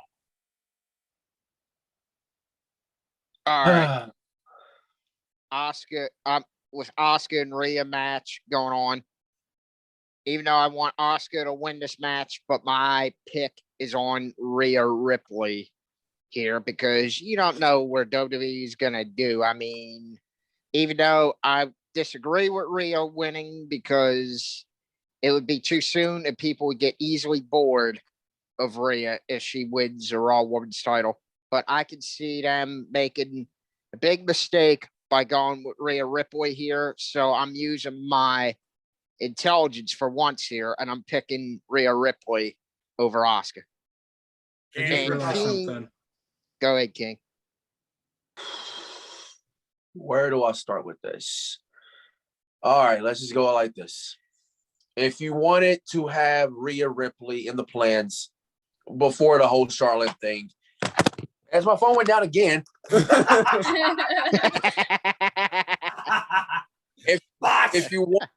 If you wanted Rhea to be in the plans, why not just have her show up on Raw the next night after the Royal Rumble when she was the runner-up? Well, no, after Bianca made her decision. You could have had Rhea Ripley show up on Raw after Bianca made her decision and at least had about a few week build that get us like sink our teeth into, because to be honest, like y'all said, Rhea just showed up, challenge accepted. I mean, what kind of build is that? To me, that's lazy booking. That's lazy women's division booking at its finest by people power. You know, John Laurinaitis. And I agree. And people power. Bruce Pritchard himself. I mean, these three, I just want women's wrestling to be great again, but these three old farts don't know what women's wrestling is. It's exactly right. I just realized something about this match. What up? It features everything Vince hates. 1, foreigners. 2, tattoos. But also, Eric, when you look at it, and I don't know if it's me noticing or everybody else in agreement, but I feel that Rhea has been overproduced. I mean by overproduced is basically Vince is grooming her up to be like a Charlotte Flair 2.0. She's blonde, she's basically tall, but the only difference is that Rhea's got tattoos. Charlotte probably has some tattoos, but it's not noticeable like Rhea's. But she's overproduced when it comes to booking, just like Charlotte. That's just me. I don't know if anybody else agrees with me, because look at last year's WrestleMania. Can you not tell how overproduced she was to be exactly on that same booking as Charlotte, tick for tack? It was exactly at that same booking level. And I have a fear, and I want Rhea to win. That's why I got Rhea winning. But also, I am so freaking scared of what they're going to do with Rhea after she wins the women's championship for Raw. Are they really going to go down the Charlotte route? I don't think so. I think if Becky is in fact returning, Rhea will be on borrowed time again. Oh, no doubt, because Becky and Charlotte will always be above everybody else in Vince's eyes. Exactly right. A women's division, Money. whether joint or separate. Good thoughts. All right, so I think we talked enough about women's wrestling, and hopefully we can pray, literally, that WWE does redefine it in a more respectable way, especially on the red brand, because the blue brand, not as bad, thankfully. Yeah. Then again, Sorry. Let's all pray for Raw after Mania. Raw after Mania is always that big night, and let's pray something big happens. It usually is something that has to be unpredictable that happens, but again, it's also back in the Thunderdome, so your guess is good as mine. Let's move on now. Eric, I want you to lead this conversation because this screams narrative, but again, the two men, they just want to work in the ring. It's no doubt that we all are in agreement here. The Fiend has to go over. But what sort of outlook do you want to see from, hopefully could be, for the love of God, the final chapter, well, for me anyway, of Randy Orton versus The Fiend? Take it away. Okay. The Fiend and Orton have a long history, especially when it comes to emotion, murder, attempted murder, arson, punk kick to the head, so many attempted murder angles. And I'm trying to wonder how on earth Vince doesn't seem to get that that's blood and guts. And yeah, he seems to not get that, but that's beside the point. I'm pretty sure. And when Orton went ahead and said, I have to destroy the Fiend and whatnot, I was like, dude, you tried to burn the Undertaker. That failed, and you went through Hell in a Cell. You tried burning the Fiend 3 times. That failed miserably. What's left? I'm like, at this point, you could do the Baron Corbin approach. Throw him off a building, he'll just come back mysteriously. You could do all the Baron Corbin murder angles like he did last year in 2020, because that was a weird fetish Vince was doing at the time. Yeah. And it would just not work. The Fiend will just keep coming back. He will keep coming back. So Orton has only one option. He has to convert into a face at the hands of the Fiend.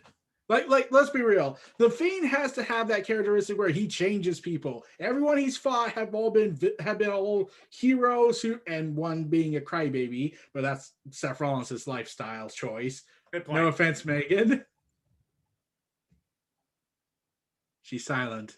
Because you're not wrong and she's not saying anything. Yeah, but they all turned heel. But someone in the Thunderdome said that they were told, boo Randy Orton. And I was like, but why? I'm like, granted, he's attempting arson and emulsion again, because he doesn't get that the supernatural can't be killed with fire. But I'm thinking, why are we supposed to cheer for the Fiend all of a sudden and boo Orton? Like, if this was just the normal crowd, they'd be cheering for Bray Wyatt because he's doing all this hard work. But why? Nothing indicated that Orton was a face here. In fact, he's more heelish than ever, except he doesn't have his sadistic side. So either if Bray Wyatt wins and he beats him, he's either going to turn face or he's going to go back to 2009 Orton and shave his hair. I wouldn't mind seeing the shave Orton that went full on mental versus what we've seen lately to really take over the WWE in his own way to the point he became WWE champion. 2009 was a good year for him. Very interesting character. And I still feel it should have been a Firefly Funhouse match. Like, let's be honest. That's the only way I thought it was going to work. And I thought that was the end game, even regardless if there was going to be a crowd or not, because they like Wyatt. They like his hard work and creativity. I'm sure they would have enjoyed just sitting through watching a motion picture, essentially. But here's the thing I would have laughed at. Like, let's be real. Triple H is trapped in Wyatt versus world since we haven't seen him since. John Cena is presumed either tortured mentally there. No offense, Megan. I know Cena's your favorite. So it would have been easy to get Cena and Triple H to like, hey, could you come in and do this little scene for the Firefly Funhouse since, Wyatt kidnapped you guys? So you could do this thing with Orton and torture Orton to no end. And then we could trap him there and have him in this reverse limbo state where he's just gonna be constantly going through the same torture for eons until he comes back and becomes sadistically crazier. Talk Okay, about that's him about in it. his head, but facing them too. Literally ghosts and events of his past. Yeah. Yeah, it's weird to me. The only way I could see this without it being a feature presentation on a Titantron in front of, again, 5 people, 25,000 live people. They're trying, I feel like, to redeem what happened back at WrestleMania 33 with the whole projections and the outcome, where I still feel like to this day the wrong person won. Randy Orton's even said he just wants to Let's work be real. with That match shouldn't have happened. It should have been Luke Harper, Orton, and Wyatt. Trust me, I'm well aware, but you can't change the past, but you can definitely write a better future, I would think. And again, Orton wants to just work with Bray. The Fiend is still that man, Bray Wyatt, who can freaking wrestle. And I feel like that's a death note people have forgotten about, even with this Fiend character who's taken on Daniel Bryan, for example, in classes, to the point they made a strap match relevant. With that being said, I just wonder at this point, how do we end this to the point where you don't see Orton for a while? He does change when he comes back, maybe like what you said, but you also push the Fiend forward. And how does the Fiend move forward? Who does he go after next? Does Bliss lead that? So I got an idea. Bray Wyatt, we don't see it because you know that old fiction tale, if we don't see the body, therefore they're possibly still alive, because that's a thing. true. What if they fight all around through the arena? After the match, Bray Wyatt drags Orton up to the stage, sets something on fire, and pushes him through it like it's the fiery pits of hell, like Shane McMahon and Kane back in 2003. Yeah, when he dropped him into that dumpster and said, "Burn in hell, you son of a bitch." But of course, Kane was perfectly fine because, he's probably off to the side, duh. But yeah, there has to be some sort of big angle where I feel like Randy Orton just poof, disappears. But I just don't know what. Now, let's go ahead and bring some other creative influences in here, because I feel like you gave a lot of an idea towards how this should end, because in my opinion, WrestleMania should end. Rumor has it that's not the end, sadly. I know, but again, I can dream, can't I? No, King, you're Vince first. says your dreams die. Well, sweet dreams are made of these. Who had the mind to disagree? King, your thoughts on this match? What the hell do you hope to see? I'm gonna be real honest here, guys. I am not looking forward to this. My interest level has went.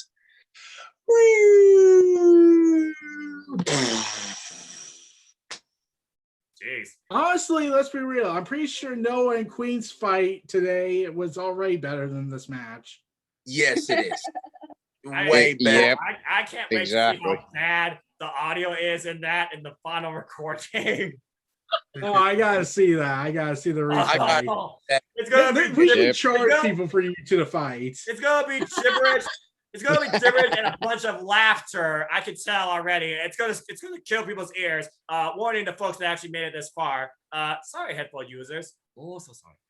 With that being said, I get what you're saying, but again, Bray Wyatt, he deserves this if nothing else, because he has put in the work towards all of this. Maybe it's not the direction he fully wanted to go in with this, because again, it's influence.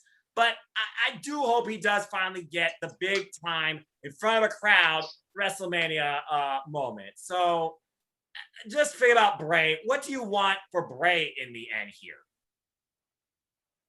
Let's see. For Bray, just squash this with Orton. Do like some dramatic ending, something like send them down through the ring and have the ring the ring explode on fire.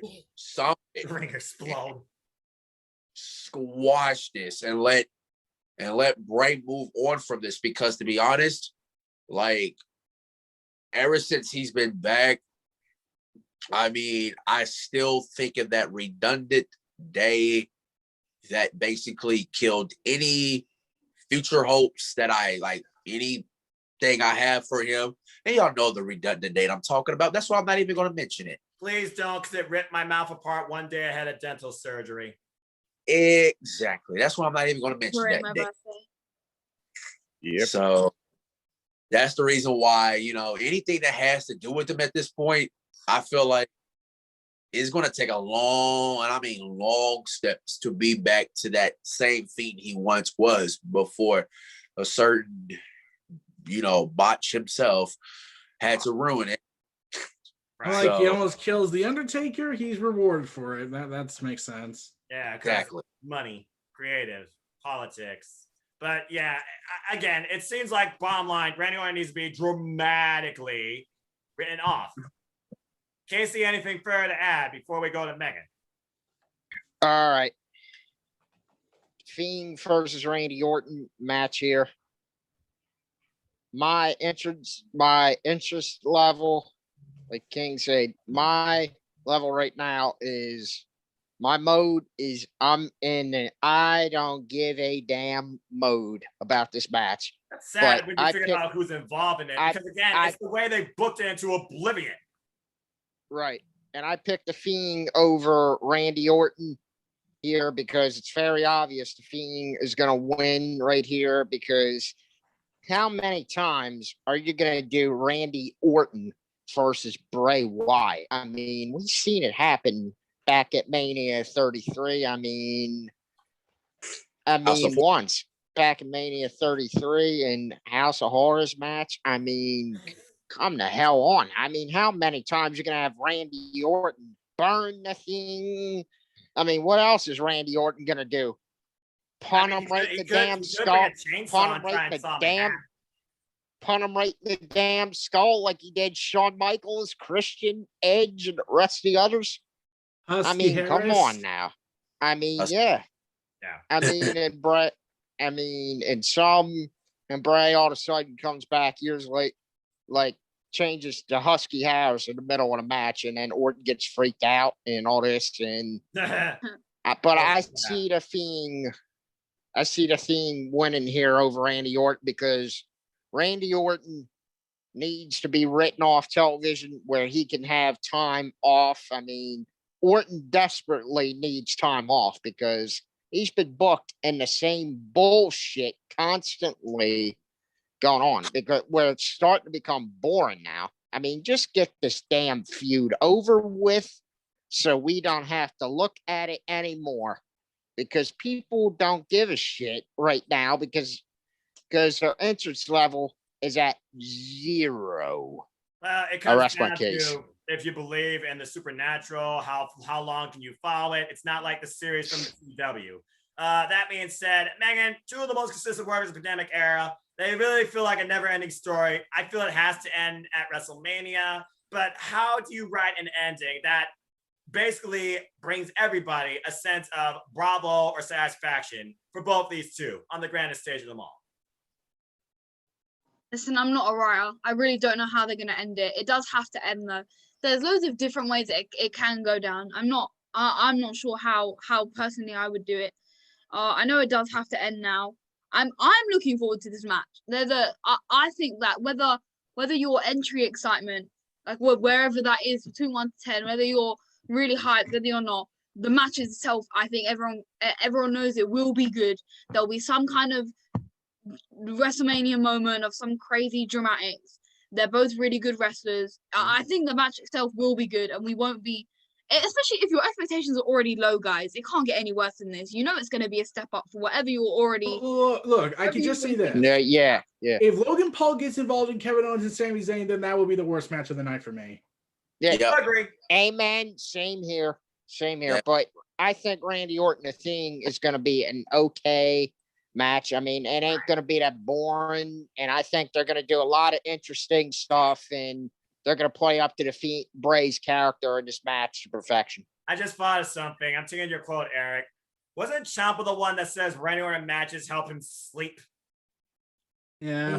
Oh, yeah. That's right. Just You did say that. Watch the audience. Just saying. They're going to be right just in the boredom and to boredom. It's going to be intriguing from a psychology standpoint, not only as a fan, but as a spectator, whether you're live or watching. Also to the cutouts.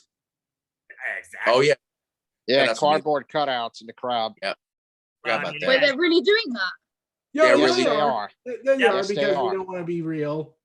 Yep. They But you- want to, Yes, give it they that are. synthetic They're look. copying. But you They're have to pay. copying. The Super They're Bowl. copying the Super Bowl game between you have- the Buccaneers and the Chiefs. Remember they tried to CGI a crowd? That was horrible. That was very horrible.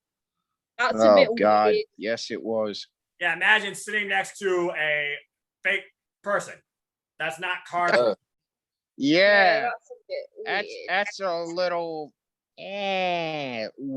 little I I'd weird. rather the crowd looked half empty than filled with cardboard cutouts. But you do you anyway. I mean, it's WWE. They're gonna be them, okay? They're gonna do what they Yeah. feel is best because in Vince's eyes, it's his quote. Anyway, It's his Megan, company. that too. It's an audience. It's for an audience of one at the end of the day, every day, folks. Always remember that. Megan, like I said, I feel this is gonna be okay because I respect both men's work ethics, but you gotta give some sort of end that really makes the people go, wow. Especially with a WrestleMania that, let's be honest, overall, folks, it's got people. It's gonna be a welcome back for us as fans, especially watching to see that organic type feel again. But it still has been one of the most weirdly, quickly, out of nowhere, botchy built, over There's two bloated things. manias in a while. So There's two Megan, back- things that I think that's Yeah. screwed them a little bit. One, obviously, the live crowd. It's going to be they've booked this storyline and they've booked everything surrounding the Fiend in the past year on the basis that they can include CGI, they can include Yep. different camera cuts, that no one is watching what's going on, and there's a lot of a lot of things that they could do. Now there's a crowd, they can't do those things, which is going to be very difficult. And I have a lot of respect to the whole team that is going to put this match together because it is going to be hard.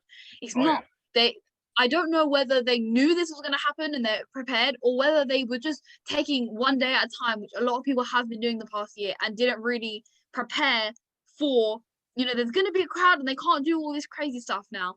And the second thing is that the match is not last. The match not being the main event means, King, the ring can't explode and light on fire because there's another match. But and things like that is another thing that is going to put them in a difficult position because they can't completely destroy everything or set things on fire because there is a match. Well, we don't know when that match will be. I'm assuming it will be before the last one, but there will be a match or more matches after. So you can't destroy everything, which puts them in two very, very difficult situations. So I think if we do have a good-ish ending, I'll be very respectful of the amount of hard work that they're gonna have to put in to even just make this match. So sorry to the Here's the thing. The only way I think they can make this match of high quality is if they had it in them to say, okay, look, you've been trying to kill each other. You have had multiple attempts of murder, emulsion attempts. We can't sanction this match. there you go. There you But go. they didn't do that because Kyle O'Reilly and Adam anywhere. Cole. Right. Kyle Ryan and Adam Cole basically already did that, and they were the closer. And Wrestling Observer even gave it a fair 4 1/4 stars. And even then, again, people will always see the Wrestling Observer as WWE bias, but that's a whole nother story for another day. Yeah, so let's talk about the main event. But unless they make it a full count anywhere and it somehow manages to make it backstage, which means the backstage part will be on a screen, and then they can do something crazy like that, because that bit can be like pre-recorded or something, and they can do stuff there if it ends up going where the crowd can't see what's going on. That's the only way I could think that they can make it work. Well, in my opinion, this WrestleMania, I feel they're going to try and make everything be in front of the crowd, especially with everything we've done, said, ranted, broke down tonight. It all, I just have to say it all fails in comparison towards what this triple threat has become to show us. This is your WrestleMania grand finale main event. The head of the table, Roman Reigns, will defend his Universal Championship against this year's Royal Rumble winner, who literally 9 years waiting and 10 years to the day, the rated R superstar Edge will challenge him, and the guy that feels like he's truly all or nothing here deserves this spot and will go that distance to get what he believes is his and is so excited, Daniel Bryan. Guys, This match truly is one of the most unpredictable matches I can think of in main event WrestleMania history that could go any man's way, and I don't see a downside to any result here. He doesn't have to be involved in the pinfall. Every one of them have pontificated points and character developments to prove why they deserve it and deserve to be in it. Now, I know we all are antsy to talk about this, but again, main event, just like before, I always like to do it in a particular order. You know who's first, and I'm not saying anymore. Casey, who leads WrestleMania? The Universal Champion. All right. Who I think leaves WrestleMania as the Universal Champion is Edge. Because number one, never, ever underestimate the Rated R superstar. Because Edge knows this business from the inside out. And that's why he's called the ultimate opportunist for a reason, because he could always strike out of nowhere. And I watched Edge since I was a kid, and he was literally he's a great wrestler all around. Because when you get down to it, I would never, ever underestimate Edge. And some people think, are counting out Edge, just because he's old and all this. But just like I say, never count the old man out. And Edge, that old man could always come up with new tricks up his sleeve. And Edge, I see Edge taking the Universal title here, but I say he ends up spearing Daniel Bryan if Daniel Bryan hits Roman Reigns with the knee. And then I see Edge tossing Roman Reigns out of the ring, and Reigns is knocked out from Bryan's knee. And then Edge is going to pin Daniel Bryan 1, 2, 3 to become the new Universal Champion. So therefore, that protects Roman Reigns from taking a pinfall to Edge, because Roman, that will ruin everything he worked hard for if he eats a pinfall by Edge here. So I say Daniel Bryan is the fall guy if Edge wins the Universal title. And I say Roman Reigns will be knocked out of the ring to protect him from taking a pinfall loss. And that's how I see it going down. That's a hell of a way to play out this match that I guarantee will be the longest match in the entire WrestleMania weekend. And we are going to be on the edge of our seats with what we're going to see. Holy hell. Oh, God, yeah. Eric, got that right. You're next. Break it down and give us your potential results. Let's be real. This match is more important to Roman, to Bryan, and Edge, because this is the story about survivors. Two were told you can never wrestle again. One was told you could possibly never wrestle again or die from cancer. They all survived, and now they get to have their own spotlight together, the Survivors WrestleMania moment. And here's the thing. I have been advocating that Roman Reigns has rightfully earned, if they keep this high quality going, he's earned a right to have a 2-year run with the belt, because we need to start investing in new guys. Edge has had his time as the world champion, and as much as I understand him probably winning the belt, it also feels like, okay, Edge has been around throughout this whole time. Throughout the road to WrestleMania, he's been the champ. He's been full-time. But what happens after? Does he still wrestle full-time after, or show up every time? Or does he pull a Brock Lesnar and disappear for a while? That's the uncertainty around that. However, I feel Roman and Daniel Bryan's at his end game here, and he's there to take the fall. He really should have won at the Royal Rumble, so this could be less complicated. But I feel like Roman has earned that chance to run like Okada did with the title and go at it for 2 years. And like I said, we imagine it. He goes and runs with the title for 2 years. He beats The Rock at WrestleMania 39. And then at SummerSlam, he drops the belt to an up-and-coming talent or a rising new megastar like in Big E. imagine how much of a star someone makes beating Roman Reigns after a 2-year Okada length run. And Or I Walter. generally what? Or Walter length. Yeah, but like I keep going with Okada's because his was 700 days. Yeah. But Consistently. Continue. But Roman has said he can't imagine his career continuing without Paul Heyman at his side. So clearly he's a Paul Heyman guy for life.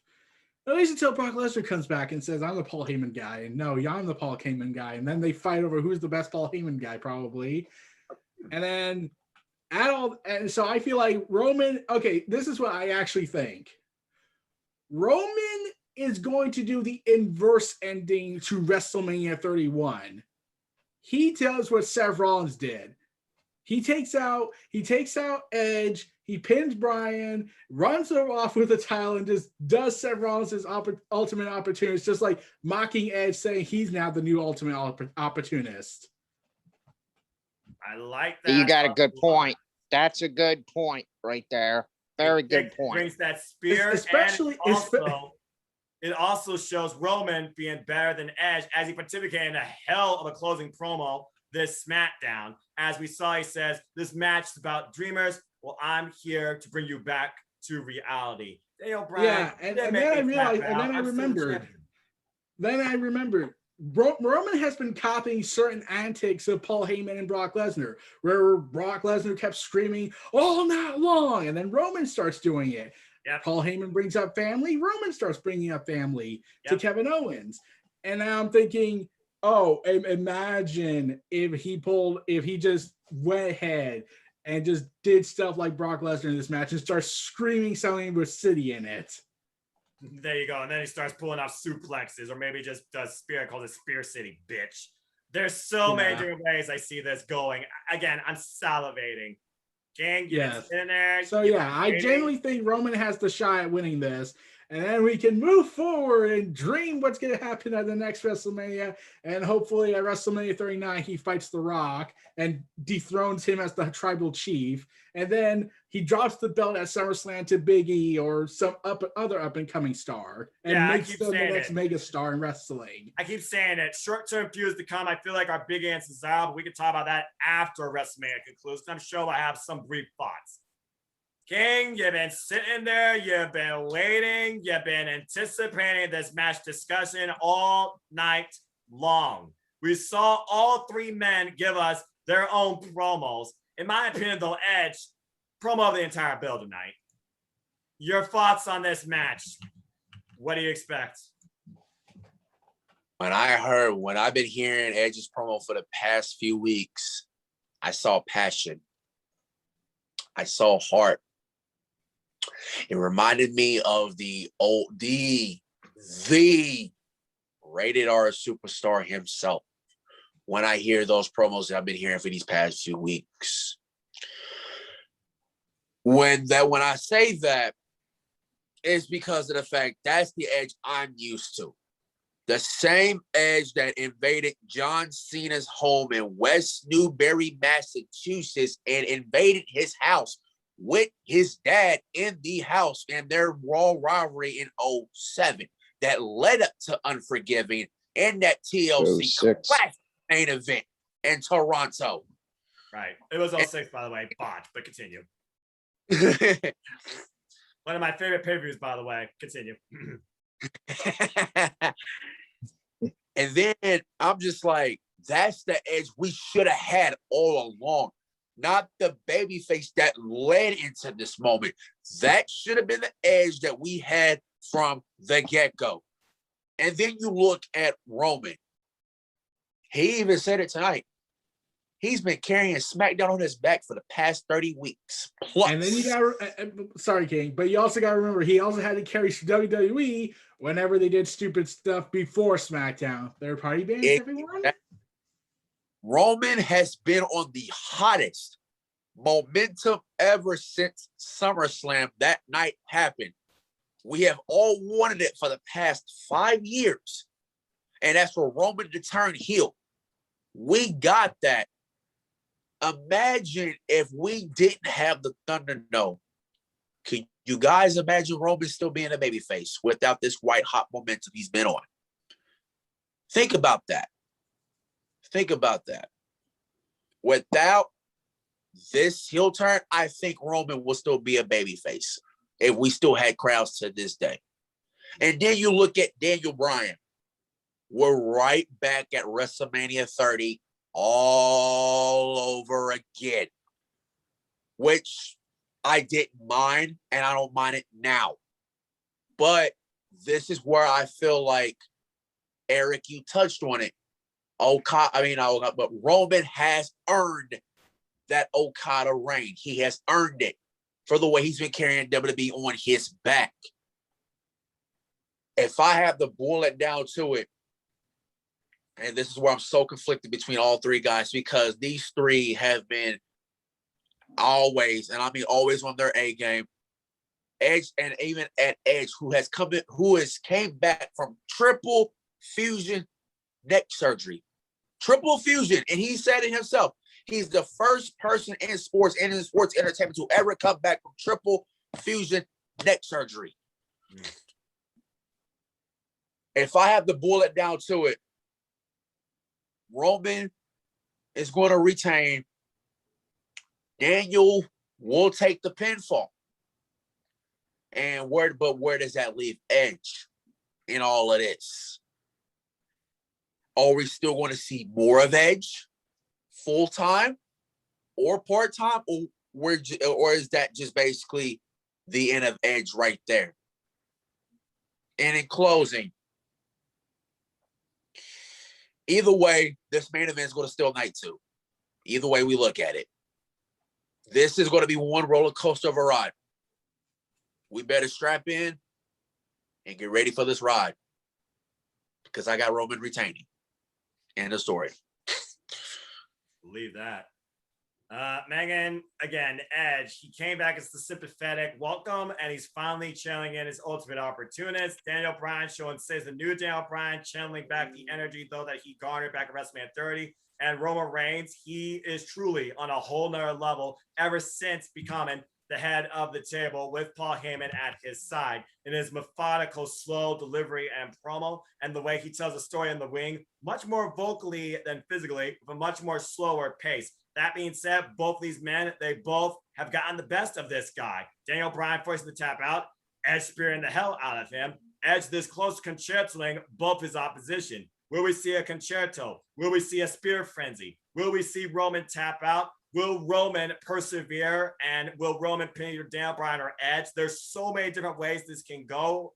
And will this literally be more so Edge, Daniel Bryan find each other, while Roman maybe is on the outside waiting after being incapacitated? Who truly is at each other's throats in this match? Where's the biggest rivalry? Who's got the bigger heart? Who's got the bigger drive? Who truly wants this the most? That's what it comes down to at the end of the day. Not just for a title, but the win and the moment in the main event, the closer, I might add, of WrestleMania. Your thoughts on this match? I think I agree with the majority of you guys. I think I got Roman Reigns winning as well. But everyone, as always, whether you guys mean to or not, everyone is counting out Daniel Bryan here.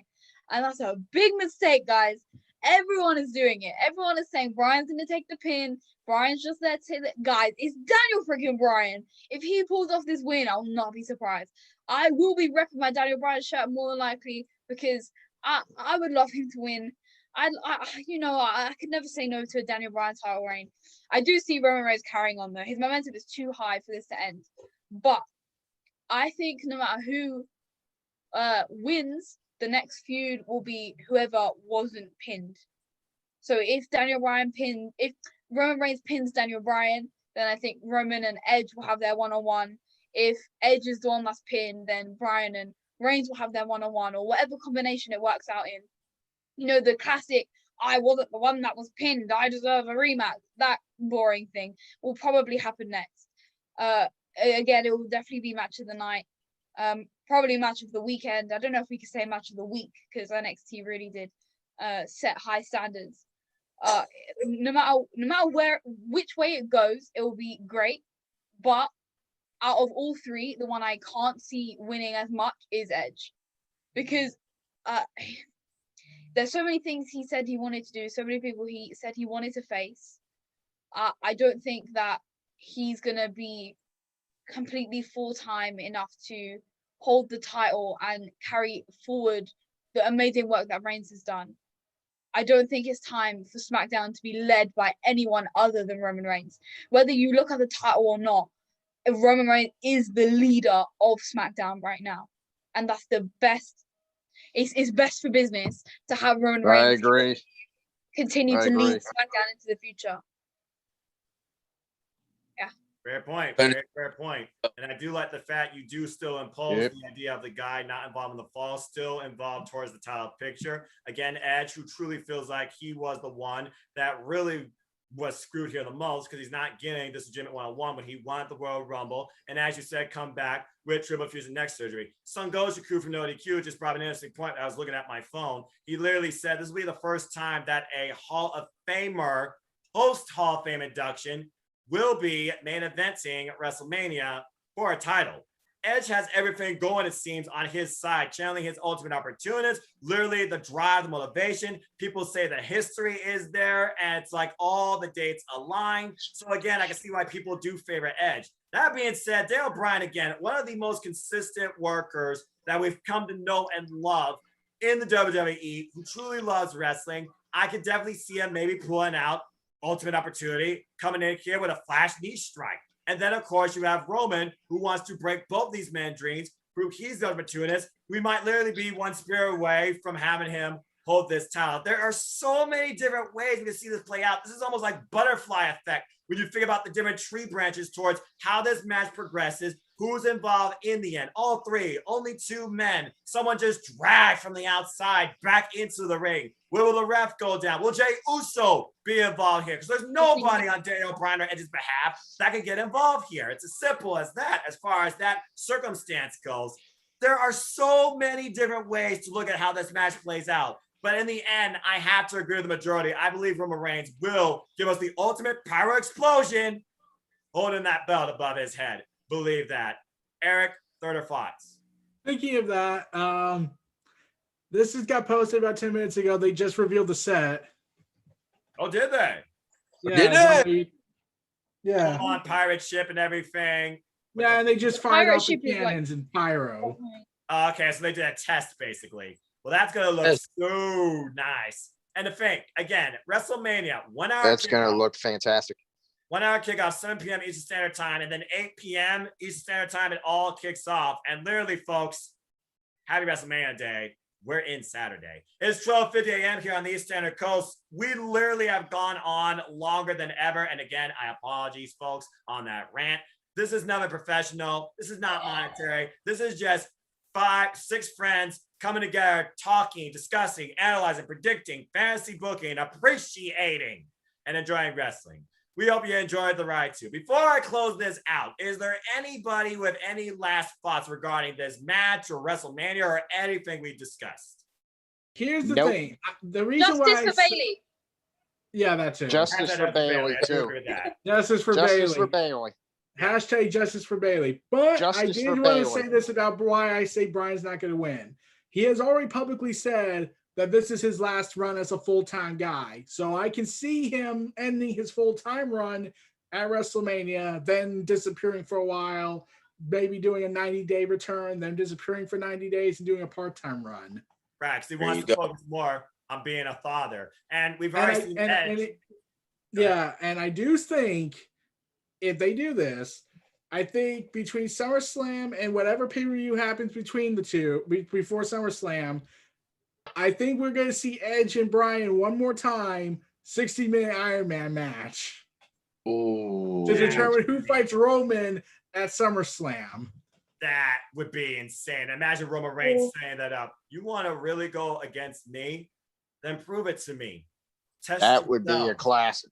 And Roman just on from the locker room. We have yet to see a good Iron Man classic in WWE in a long damn time. You might have just said, "Oh, bottom line, right. I feel like let's give me the book. Let me write the show."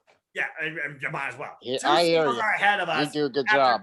2 singles are ahead of us after WrestleMania. Edge and Daniel Bryan, and Edge and Roman. Regardless in result of however the triple threat goes, I guarantee those two singles are coming. We've seen Edge on SmackDown. He can still go. And the whole point of this, Edge wants to end this on his own terms. It doesn't mean he necessarily have to end it as champion, though I'm sure that's probably on his mind. But truly right now, this is the pinnacle, no pun intended, of Edge's career and the most important match probably in all three of these men's career. And I cannot wait to see this freaking match, let alone if Edge also has Metalingus live perform his song as it was supposed to be in WrestleMania 36, that would be freaking incredible. Bottom line is this. This is the reason why we are together here. This is why we're ATW. And this is the reason why we cannot wait to watch WrestleMania. And I do hope you all take a chance on it and enjoy it too. With that being said, we have literally gone into extended overtime for everything. Jesus Christ. Yes, we did. And we can only hope that that big gold belt will one day return too. I'd like to thank you all for tuning in to the latest episode of the ATW View. For the ATW crew, on behalf of the Enforcer Lex doing its own thing, for the Preacher, the King, the Rider, the Inquisitor, I am your simple head of ceremonies, your host, and your apparently great debater. My name is Noah Foster. Until the next ATW View, episode 4, where we talk about what is ATW. I hope you all enjoy WrestleMania. Take care. Enjoy live. Tomorrow's their guarantee. Treasure your families. Enjoy life and enjoy wrestling. This has been the ATW View, episode 3. Appreciate you all. Enjoy WrestleMania and have a wonderful day. Till next time. Bye-bye. My God, Roman Reigns, there, Brian and Edge. Steal the show. Believe that. Oh, they will. They definitely will. Yeah. Enough said. And Reginald, go jump into Nia's hole.